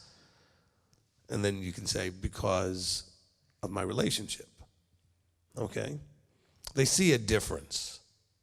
They see things happening. I've seen this happen with people that keep the Sabbath at a company when everybody got shifted to different shifts that would include the Sabbath, and exceptions were made for some of the Sabbath keepers, and they found favor. But bear in mind, in most cases, the finding favor comes from merit. They were good employees, and so they found favor. And so the Egyptians were realizing here to some degree that they had treated these people horribly, and they needed to compensate somewhat for that. And so they gave them favor. Okay, thank you. Okay. All right, Janet. Thank you, Rabbi. 11:7. 11:7, it says, but against any of the children of Israel, no dog shall move its tongue against man or against beast, so that you know that Yahweh makes distinction between Mitzrayim and Israel. So the distinction was, I guess, because of the favor and the protection that he gave to the Israelites. But I was thinking about later on in chapter 12 when it says there is one Torah for the native and for the... Say one more time, the last part. Yeah, and I think it's verse 12. Where is that? What chapter? Chapter 12, verse 49. When it says that there is only one Torah for the native born and for the stranger who sojourns among you. I'm not sure what your question is. My question is, when it says Yahweh makes distinction between Mizraim and Israel, is that referring to the favor that he was given to them, the protection and with all the plagues? Or No, well, I mean, look, he does lots of things at times when he says he's doing these things to separate and make distinctions. He did that when after the third plague, Israel did not receive the other plagues, and so he made a distinction between them. And so over and over again, he makes distinctions or he tells them to be separate and make a distinction. Okay? Now, when you get to chapter 12, we're talking about when somebody wants to change from one side of the equation to the other. The world is broken up, by the way, into not black and white and yellow and green and whatever. It's broken up into two groups of people. There's Israel and everybody else. And this book will tell you that the everybody else is absolutely welcome to come and become Israel. So it's not like one is better than the other and it's supposed to be segregated. But there's a distinction between Israel, we'll call those in the camp, so to speak, and then the Goyim, the Gentiles, the nations, everybody else. Just call it everybody else. Because it's funny, a lot of people get hung up on the word Gentile because they don't know what it means. It simply means the nations. It means everybody else. Some people think a Gentile means they don't believe in this or they don't believe. It has nothing to do with that. It has to do with, are you covenanted or are you not? Paul even says that a Jew, notwithstanding being born Jewish, might as well be a Gentile if he doesn't keep the Torah and keep covenant. Because then he's acting like he's part of the nations. And so that's the distinctions between being Israel or not. Okay? And so we're starting to see that he's separating out and making a distinction between those that are his people, covenanted, and those that are not. All right? Of course, there are people watching this and saying, hey, I want to be a part of that group.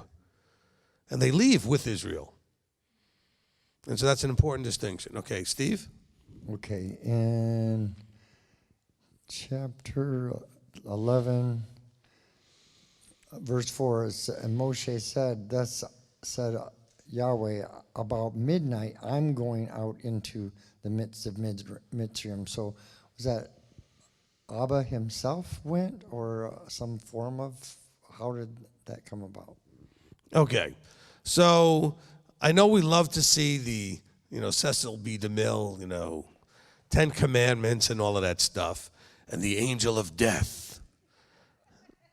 Now, Yahweh says, I'm going out. And then in verse 23 of chapter 12, it says, and Yahweh shall pass on to smite the Mitzrites.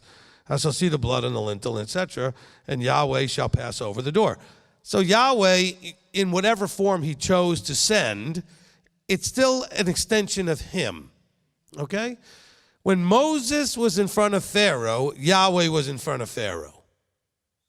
This is really tough for you guys because you have to start to recognize that a representative is like the same thing as the person or the being that sent them. And so, not that Yahweh himself literally went, just like it wasn't Yahweh himself that the different messengers that were sent, but it might as well have been because they represent him. And so sometimes the scripture will call it exactly that it's Yahweh himself doing it when it's not necessarily that case. Because he is the one that is responsible for whatever happened. He gets the credit, he gets the blame, he gets whatever. It's him. That's what Yeshua said. Look, you might as well look at me like I'm the Father because everything I do is the Father. So if you've seen me, you've seen the Father. And every work I do is the Father's works. That's the role of the representative to Yahweh. And so this is important. That's going to be tough, though, when you have to start thinking of an anointed, appointed, vertical leadership people that way. Because Yahweh uses, except for one time, flawed human beings. Only one time did he use a perfect human being who was a perfect non-human who became a human and went back to being a non-human, whatever that means. Okay? But the Son put on a flesh suit for a period of time and was the only perfect human being. And so all the rest of the ones you read about in this book who have ever existed who are not in this book have all been flawed, but they've still been representatives of the Most High. That's tough. See, David didn't kill Saul or mess with Saul because he knew that. Even though Saul was trying to kill David. See, how much more flawed do you need to be? So you guys think, oh, we don't like Rabbi. He's mean, he's this, he's that, or whatever. Well, I never tried to kill you. Not yet.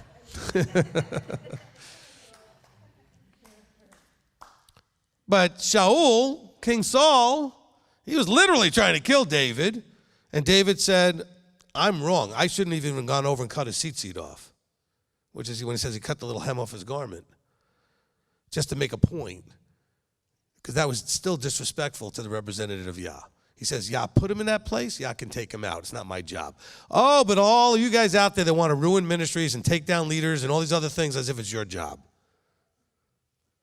If Yahweh put them there, it's his job. Not yours. And David understood that.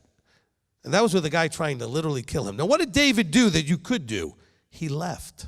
He didn't leave and try to stir up a rebellion, although people wanted him to.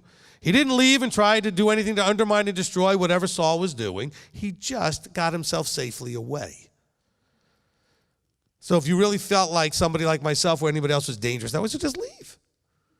If that really was the case.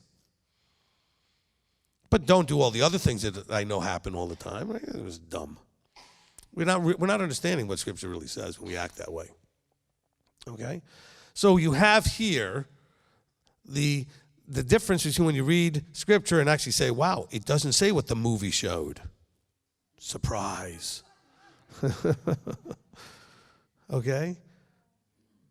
Yahweh gave them the instruction, and then Yahweh did what he said. He skipped over the houses, he passed over the houses of the Israelites, and he smote the firstborn of everybody else.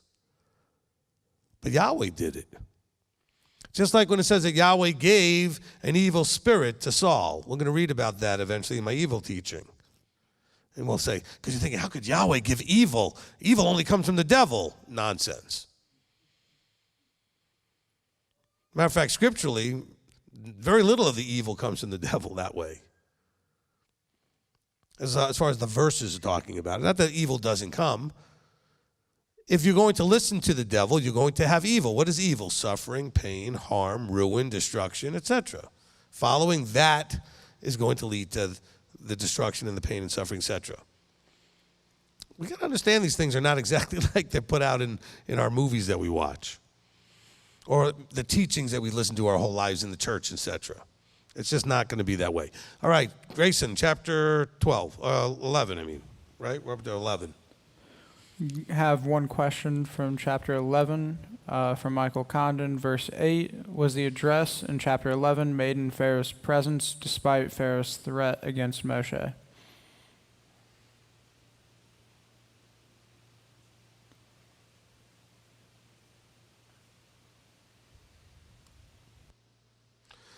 I think I answered that one already. That's the same thing of like he threatened him, and then here, remember, this is now after the firstborn all get killed, and then Pharaoh has an actual change of heart. Okay? So I think I addressed that okay. All right, anything else? All right, my turn.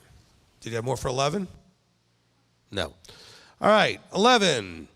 So in verse 2, okay, he says that they went and each man was going to ask his neighbor and every woman for the neighbor objects of silver, etc. This is the instruction to do. We see this actually play out in chapter 12, verses 35 to 36. So I'm just saying this is where you read about it and then it happens. A lot of times I want to give you verses where you read about something and then later when it happens. Okay, so we see that in chapter 11 and then we read about it actually taking place at the end of chapter 12. All right, then let's see. I think that's it for chapter 11. We covered everything else that's on my list here. Okay, so chapter 12. Grayson's ready to go. From Mark S. in verse 34, is it correct to understand that the unleavened bread they ate for 7 days had been prepared before the Passover meal?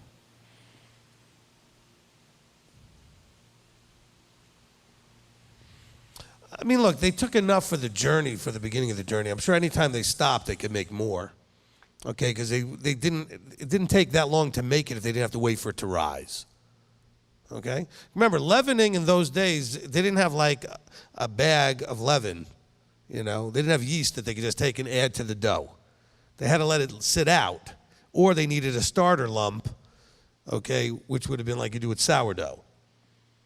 And so they left. They didn't have all of that. So that's where they continued to eat the unleavened bread. So I'm sure they took some with them, but for the initial part of the journey. Okay? From Donna Stevens, verse 13, as well as 22 through 23. If we're guarding and actioning the word in our life, the blood of Messiah should be dripping down onto the lintel and the doorposts of our hearts, and his law becomes written in our heart. Okay, what was the verse referencing again? 13 and what? 22 through 23. Okay. I want to be nice, okay? I want to make sure that this is taken nice.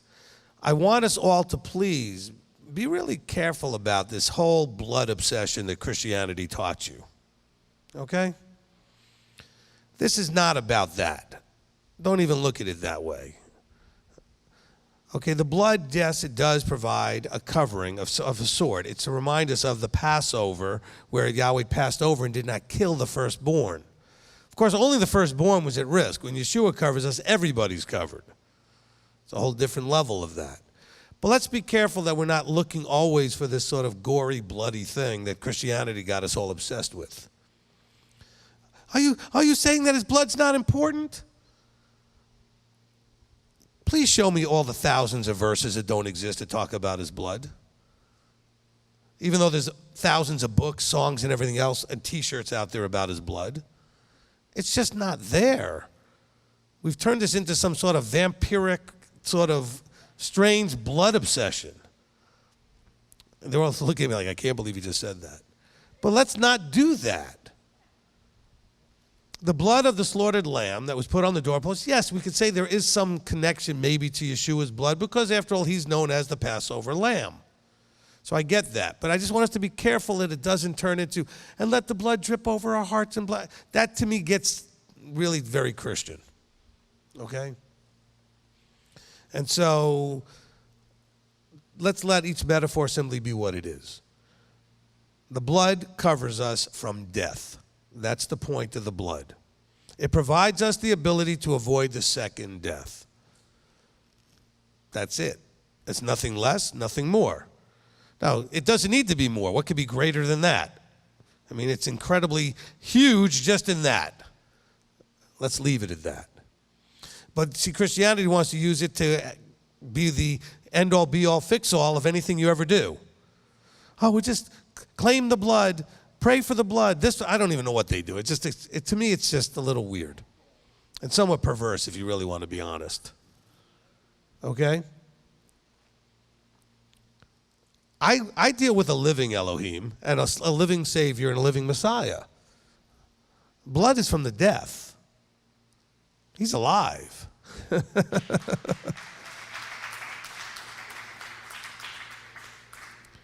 And it's through his life that we live. It's through his death and through the blood that we don't have to die. I'm not minimizing that. Without that, we don't have the life. Let's just be careful with that. So I'm not picking on the person who asked the question. I appreciate it, actually. We have to be careful that we're coming out of Mitzrayim with a lot of their thought processes, a lot of their patterns of thinking and emotional attachments to these visuals that the church gave you that don't really scripturally fit, okay? All right, next. Verse 42, can you please explain Night of Watches? Is this in relation to remembering this event from generation to generation? What's Night of what? Night of Watches? Night of Watches, I believe. Okay, the verse says it is a night to be observed. So I guess watches would be in some of the translations. It's simply meaning it's a night that it's a commemoration. It's a night to be observed and commemorated, okay, unto Yahweh for bringing them out of the land of Mitzrayim. This is a night unto Yahweh to be observed by all the children of Israel throughout their generations. This is just a translation into a different English understanding based on whoever translated it back in whatever year it was translated. I don't know what version they got that out of, but okay. It's the idea that it's to be watched over, observed. We would call it observed. Okay, the way a different time period, watches might have been the right thing to say the same thing. It's an observance. Okay? All right, anything else, Grayson? A couple more. From verse 5, what is meant by take it from the sheep or from the goats? Does this mean that a young male goat could be used, or that a male lamb might be hanging out with the goats? No, they could use a goat. It had to do with if they didn't have a sheep, they could use a goat.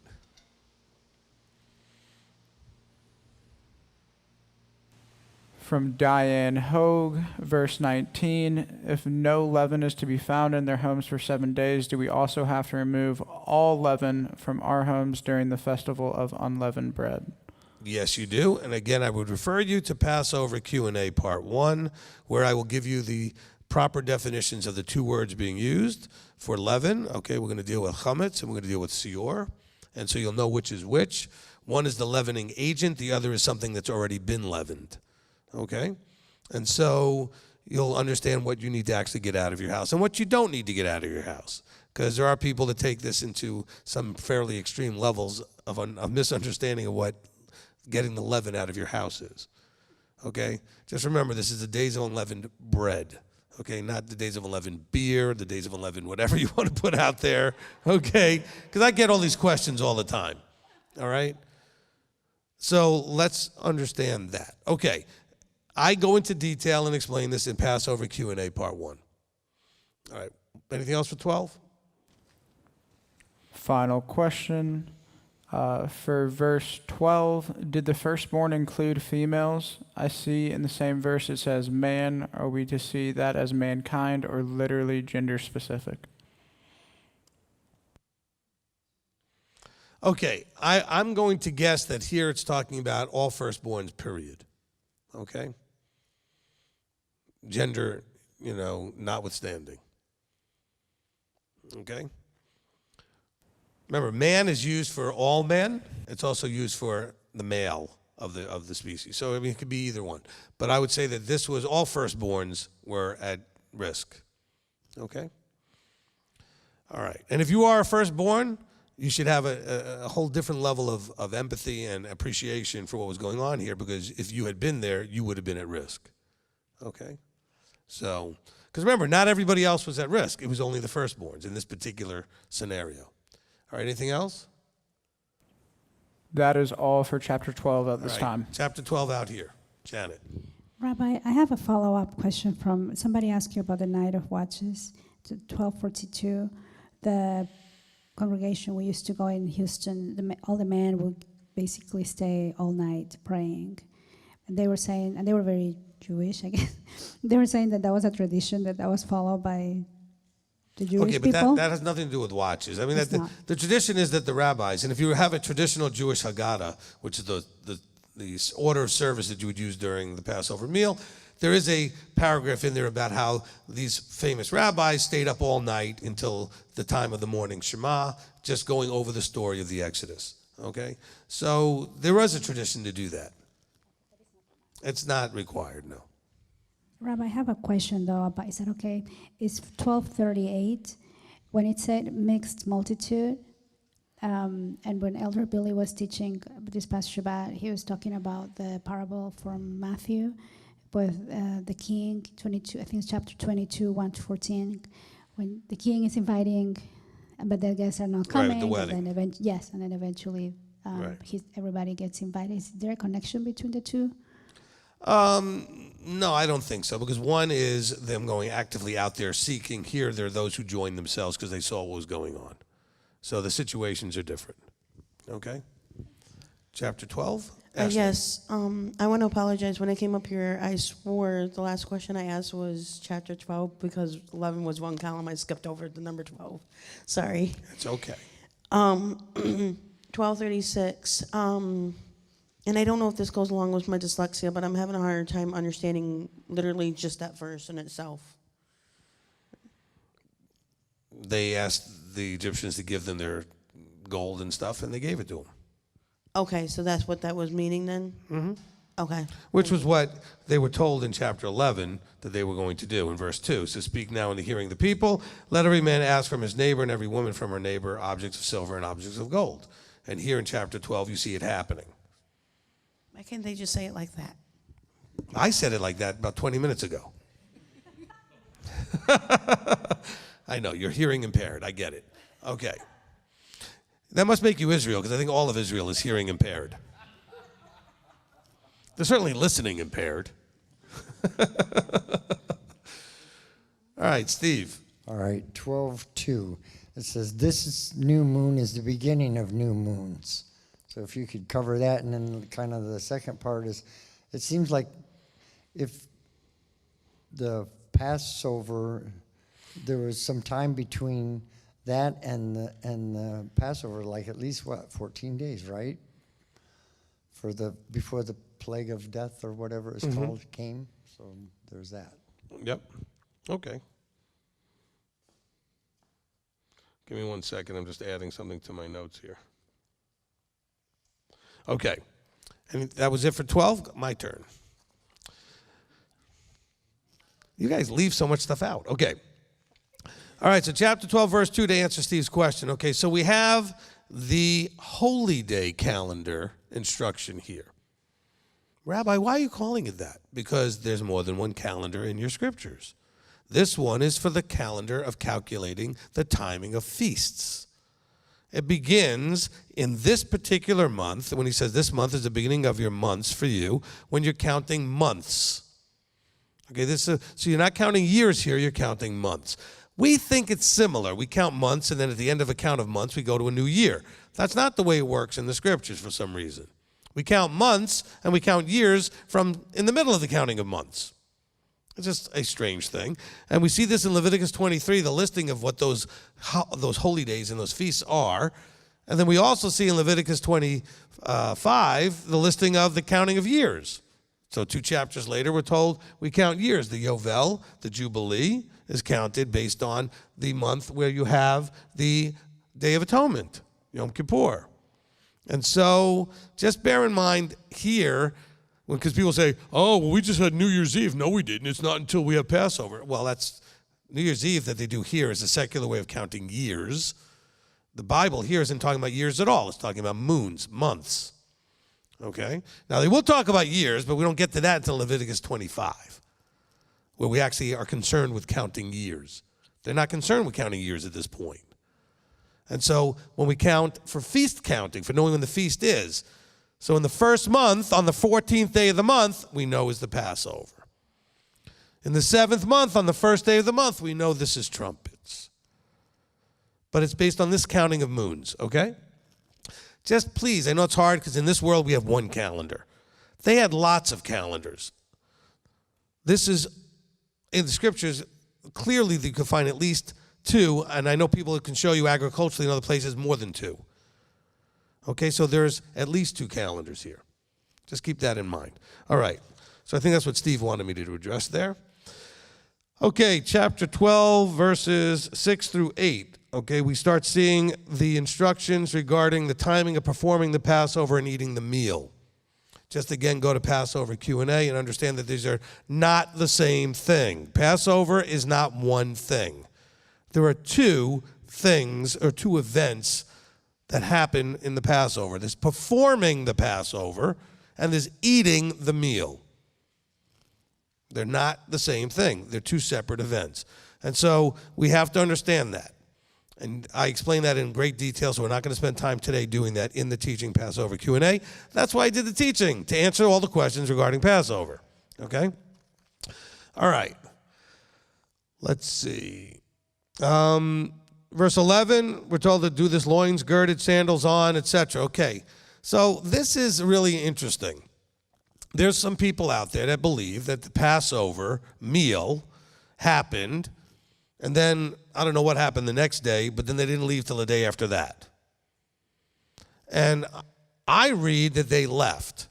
Numbers 33 tells you that on the day that they had the Passover, that next day they left. Okay? So for all of those arguments that are out there, and there are lots of groups out there that do this, the Passover meal is on the evening of the 14th. Okay, that's the 14th going into the 15th, between the evenings, which is afternoon, by the way, in Hebrew. Okay, so people want to argue what it means. Why don't you just ask a Jew? There's a brilliant thought. What does it mean? It means afternoon. Oh, no, I think it means even as like till noon and then or when between sundown. Nobody cares what you think. Sorry. Because your opinion doesn't matter if it is what it is. Do you understand what I'm saying? And it means afternoon. So in the afternoon of the 14th, going into the 15th, they're going to kill the animal. And then, you know when you eat the meal? When it's done cooking. There are people that think, do you have to wait till sundown or this or that? No, they ate the meal after they slaughtered it, prepped it, and roasted it fully, the whole animal. And that took a long time. And then when it was done, they ate it. So that generally happens on the 15th after sundown. Or at least at some point, sun goes down while this is all happening. Okay? Because some of you will be wondering why we might start our Passover meal before sundown. Well, because that's when the meal will be ready to have. And so let's just keep that in mind. Now, and so the 2 things that are going on. So the performing of the Passover, we don't do that anymore. There's no temple. You can't do it. There's no right way to do it. So if you're still out there getting a lamb together and killing it and doing some sort of offering, you are breaking commandments. Because Scripture will tell you when we get further into the chapters going through, Leviticus and other places, that you are commanded not to slaughter just anywhere. So you can't just do this at your house or at your local congregation meeting space. Also, the blood on the doorposts, a one-time event. They never did it again. Oh, I know groups that have called me over the years flipping out individuals that their congregation is putting blood on the doorposts. I said, this is what happens when children run the show. They're not educated. They don't know what they're doing. I'm not trying to be mean. Because what do children do? Lots of really dumb things. Okay? They do. They do really stupid things. So don't be putting blood on your doorposts. You're not in Egypt. Israel did it once. And there's no verse showing they ever did it again. Nor is there a verse telling you to do it. So doing it it just doesn't make any sense. It's just foolishness. Besides, if you ever smell blood when it dries and everything else, you're going to have a real stinky place. All right. See, Israel didn't really care. They were leaving. They put the blood on the doorpost and said, that's your problem. We're leaving. All right. All right. And there wasn't enough peroxide to clean that up? No how anyway. All right. It's only 8:30. I'm already rocking here. Okay. That usually doesn't happen until 10 o'clock. What can I do? All right. So, verse 16. Okay, this is important. In verse 16 it says, and on the first day of the set-apart gathering, you'll have a set-apart gathering, and on the seventh day you have a set-apart gathering. Those are your 2 holy days. No work is done, only that which is eaten by every being, that's allowed to be prepared for you. You can cook on holy days, but only what you're going to eat at the holy day. So people have asked me about, well, can you cook on holy days? Where's the verse? There's the verse. Okay? So you can cook on a holy day. All right, just so you know. Now, when the holy day falls on Shabbat, the general Jewish understanding would be to have Shabbat always take precedence over everything. So I would not cook. I'd prepare it the day before. I'd avoid cooking as best I could. Okay? We had a little challenge with that last year when the Passover was Saturday night. So we made everything in advance that we could, and we cooked as little as we could to get it ready for the actual meal because we wanted to honor both the Shabbat and the holy day. Okay? So we did what was required because to not do it, then we wouldn't get done what was required. All right? So that's where those things come about. All right. There's anything else on here for 12? Verse 40. All right, verse 40, it says, and the sojourn of the children of Israel who lived in Mitzrayim was 430 years. So if we go to Genesis, okay, if we go to Genesis 15:13, we find that there's a prophetic word given. 15:13. And he said to Avram, this is Yahweh speaking to Avram, now know for certain that your seed are going to be sojourners in a land not theirs, and shall serve them, and they shall afflict them for 400 years. And so if you look at the generations, that when they enter Egypt to when you get to Moses, it's not 400 years. But if you go back to when Abram was told, that's where you get your 400 years. Okay? And so it's a timing thing, but just so you understand. But there is a prophecy of it there in chapter 15 and verse 13, which I want to praise Yah for the somewhat photographic memory I have, because I was able to know that it was in the left column, left page, because I wanted to look it up while you guys are reading today. So I found it quickly. All right, anyway, that being said, the only other thing that's important is, and it's really explained very much in the Passover Q&A, but it's important for us to go over, is chapter 12, starting in verse 43. Who can participate? Okay? Let's make sure we cover that. It's in the Passover Q&A teaching, so I'm only going to give it in very brief details here. So 43 says, this is the law of the Passover, no son of a stranger is to eat of it. So now we're talking about not just performing it, but eating it. Okay? Now bear in mind, if you weren't able to perform it, you weren't going to eat it. If you're not allowed to eat it, you weren't going to perform it. So it doesn't matter which one they say no to, you can't do either. It says, so no son of a stranger is to eat of it, but any servant of man is bought for silver. When you have circumcised him, let him eat of it. A sojourner and a hired servant doesn't eat of it. It is eaten in one house. You are not to take any of the flesh outside of the house, nor any break of the bone. All the congregation of Israel are to perform it. Now we're talking about performing the Passover there. Verse 48 concludes it by saying, when a stranger sojourns with you, remember we were just told they can't do this, but when he sojourns with you and shall perform the Passover to Yahweh, let all his males be circumcised, and then let him come near and perform it, and he shall be as a native of the land, but let no uncircumcised eat of it. There is one Torah for the native born and the stranger who sojourns among you. All right. Now, to be clear, and I'll make this very brief, the sojourner being talked about here is the one who's journeying with Israel, considering joining, covenanting. It's not just someone who happens to be traveling. We think of sojourning means, hey, somebody who's passing through town. Okay? Now, those people are actually dealt with in here in the previous verses. And I explained to you what the Hebrew words mean when it talks about those people in here, okay? So let's just understand, just to keep it simple, unless you are covenanted, which is the sign of which is the circumcision, you are not to to participate in the Passover. This rule has never changed. It's for covenanted people only. It is the only thing that Yahweh has them do that's only for them. Others can come and join other feasts and come and see what's going on and enjoy learning about what's going on as a sojourner. But for the Passover, you had to make a commitment, the commitment being circumcision. And so just keep that in mind when we get to this year's Passover. I'm giving you enough warning that if you need to fix this problem, you've got a few months to do it. We are not going to check, because nobody wants the job. I mention this every year. I won't mention that what I used to call it a pecker checker. But anyway, so we're not going to do that. Okay? But nobody wants that job. All the shamishes and elders have said to me, we're not doing it. So, okay.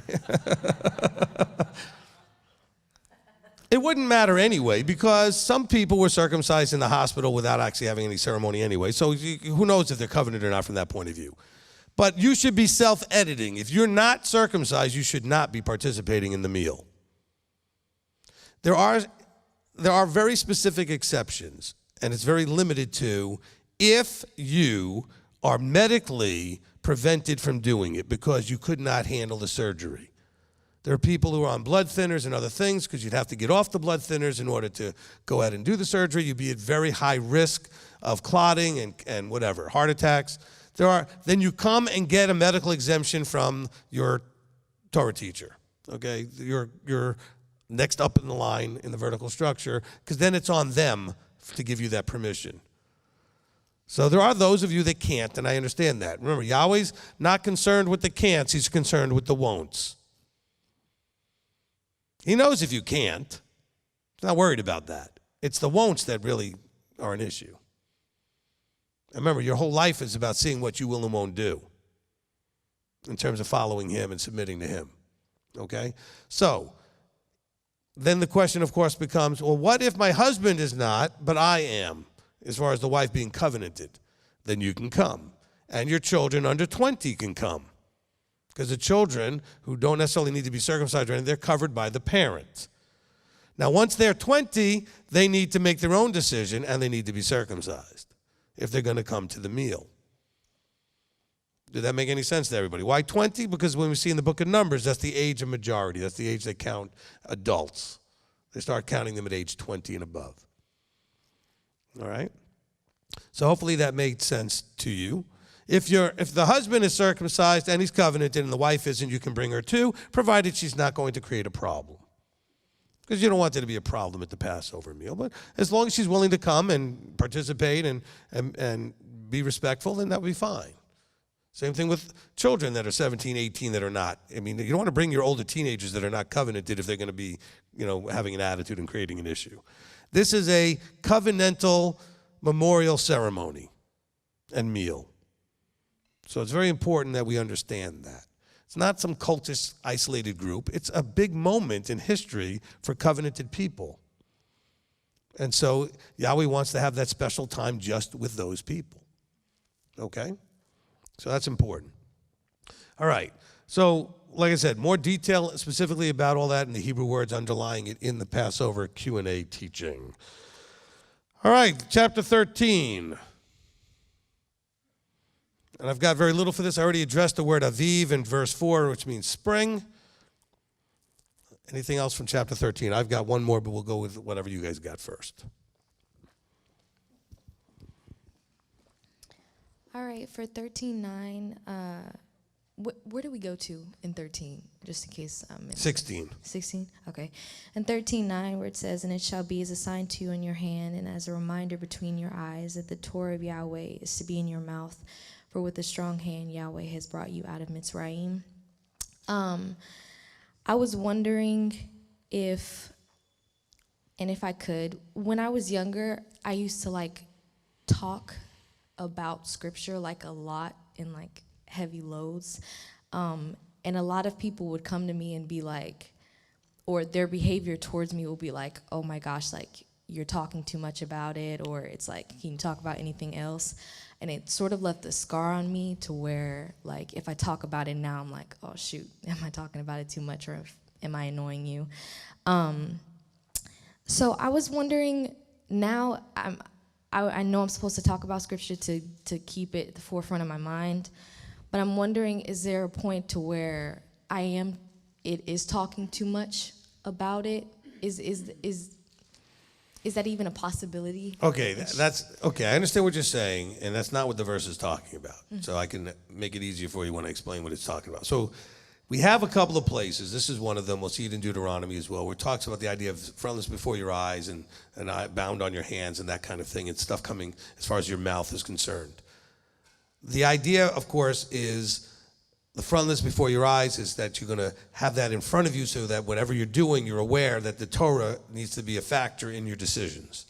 So you're looking at something and then a choice comes up and the Torah is there that you're filtering through to say, okay, what would be a Torah appropriate behavior right now?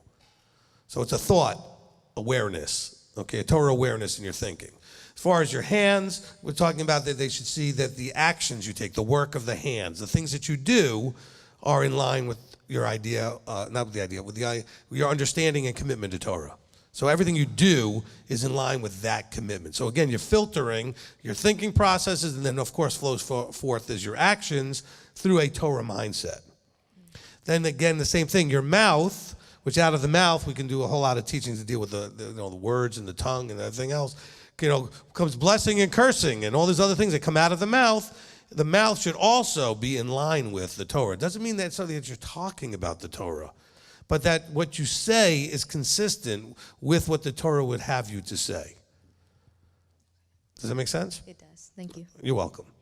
That's not to say you shouldn't talk about the Torah, but you know what? It also says not to cast your pearls to swine and other things. So don't talk to people about the word who don't want to hear it. All you're going to do is irritate them, and then there's no fun for anybody. Okay? Find people that want to talk about it and talk about it all day long. Look, you know why all of you are here? So you probably don't know. Because Yahweh had mercy on everybody else that I knew that I was wearing out talking about the Torah. So he decided to give me people that wanted to hear me talk about it. Okay? I'm not kidding either. You ask my wife about the friends that she lost because I wore them out. Okay? Friends that won't talk to her anymore because they would come over and I just wore them out. And I'm not bragging about that because I was too new and too excited and didn't know enough to bridle my tongue. But I'm serious. He gave me an audience that wanted to hear what I had to say or what he gave me to say because these other people did not. And I was talking to people that were the wrong people. Not that there was anything wrong with them. They just weren't the people that were interested in hearing what I had to say. So if you want to talk about the Torah, talk about it to people that want to talk about it. All right? Otherwise, have it come out of your mouth in that it's filtered through the Torah, have what comes into your thoughts filtered through the Torah, and also your actions. All right, Janet. 13:15, when it says, at the end of it, it says, but every firstborn of my sons I ransom. Is that what we do in the Feast of the Pidyon Haben, or that's? Yes, and that was the only other note I had in my notes, so you just took my last one, which is good. Okay. So this is referencing the Pidyon Haben, which is Numbers chapter 3, verses 45 and 48 through 48. So if you don't understand this redeeming of firstborns, redeeming is the idea, of course, just like you were redeemed by our Savior, right? In other words, where there was an exchange made. Take me, not them. Well, if you wanted to, at any point, redeem an animal, there was a cost to exchange for that animal to be yours. Okay, if it was an animal that should have been a tithe animal, then you would have to give a fifth instead of a tenth because you were redeeming it. There was a cost. And so there is then, of course, the redeeming of people. How would you do that? Well, this is explained in Numbers chapter 3. It's also explained in a teaching that I did on the Pidyon Haben, which is the Hebrew for redeeming of the firstborn. Okay, and then you can listen to that, which I think may be part of the teaching called The Legend of the Coin. I don't remember if I did it separate with a different title, but anyway. All right, Steve. Okay, and 13:2 it says, "Send out men to spy out the land of Canaan, which I am giving the children of Israel. Send one man from each tribe, their fathers, every one a leader among them." So it wasn't just anybody. Which book are you in? Oh my goodness. Numbers. See, I knew you were in Numbers. Then maybe I don't have a question. Okay, then you don't have a question. Sit down.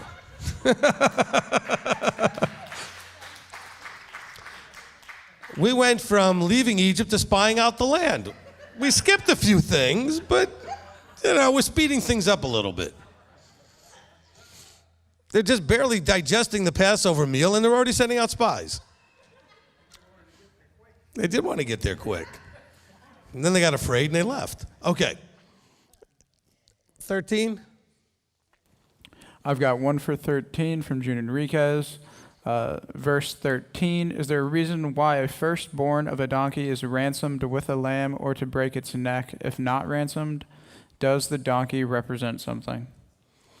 Well, the thing was that only certain animals were to be given. And so those that weren't were ransomed so that you could keep that animal to do things with it, but it was not going to be given, as far as for offerings and other things. Okay? So the donkey was not an animal for that. So if you had donkeys, you could keep the donkey, the firstborn, but you would redeem it and exchange it with a lamb. If you didn't have a lamb, well then you weren't supposed to have the firstborn. The firstborn belonged to Yahweh, so then you would break its neck because you weren't supposed to have it. So you could exchange it if you wanted to keep it. Otherwise, you would, to do what it said there. Don't ask me why. I didn't make the rules. I explain them, but I don't make them. And that is all for chapter 13. All right. Well, that's all I've got for chapter 13. Okay. And it's not even 9 o'clock yet. My wife was hoping for a short one. There you go. There you go. All right. So with that, we're going to have somebody close us in prayer. I hope this was a blessing to all of you. I hope that you enjoyed it. I do want to encourage those of you that have not listened to Passover Q&A. That will help you with a lot of the things in this chapter. Okay. Let's get... We're going to give it to Oscar. He'll close. Actually, no, bring it to Anthony, our newest person. Bring it in the back. We'll let Anthony close us. Well, he's going to come on up.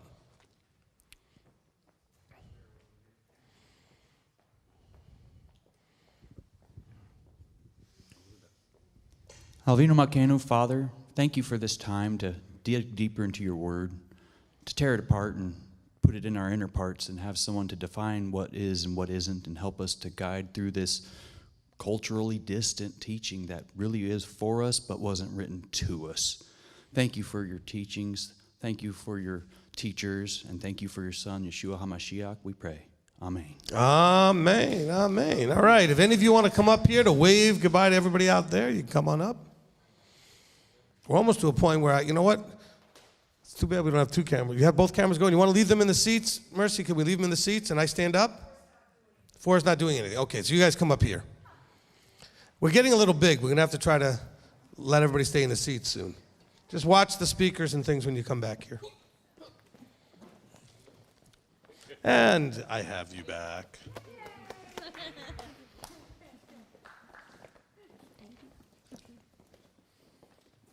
All right. Okay, so we really appreciate all of you that are on the live stream. We want to take this time, as always, at the end of our meetings to kind of connect with you and let you know how much we appreciate you. So we want to wish everybody out there who's watching on live stream, we want to wish them a Laila Tov, which is a good night, Shavua Tov, a good week, and tell them that we love them. We'll do that on 3. Here we go. 1, 2, 3. Laila Tov, Shavua Tov, we love you.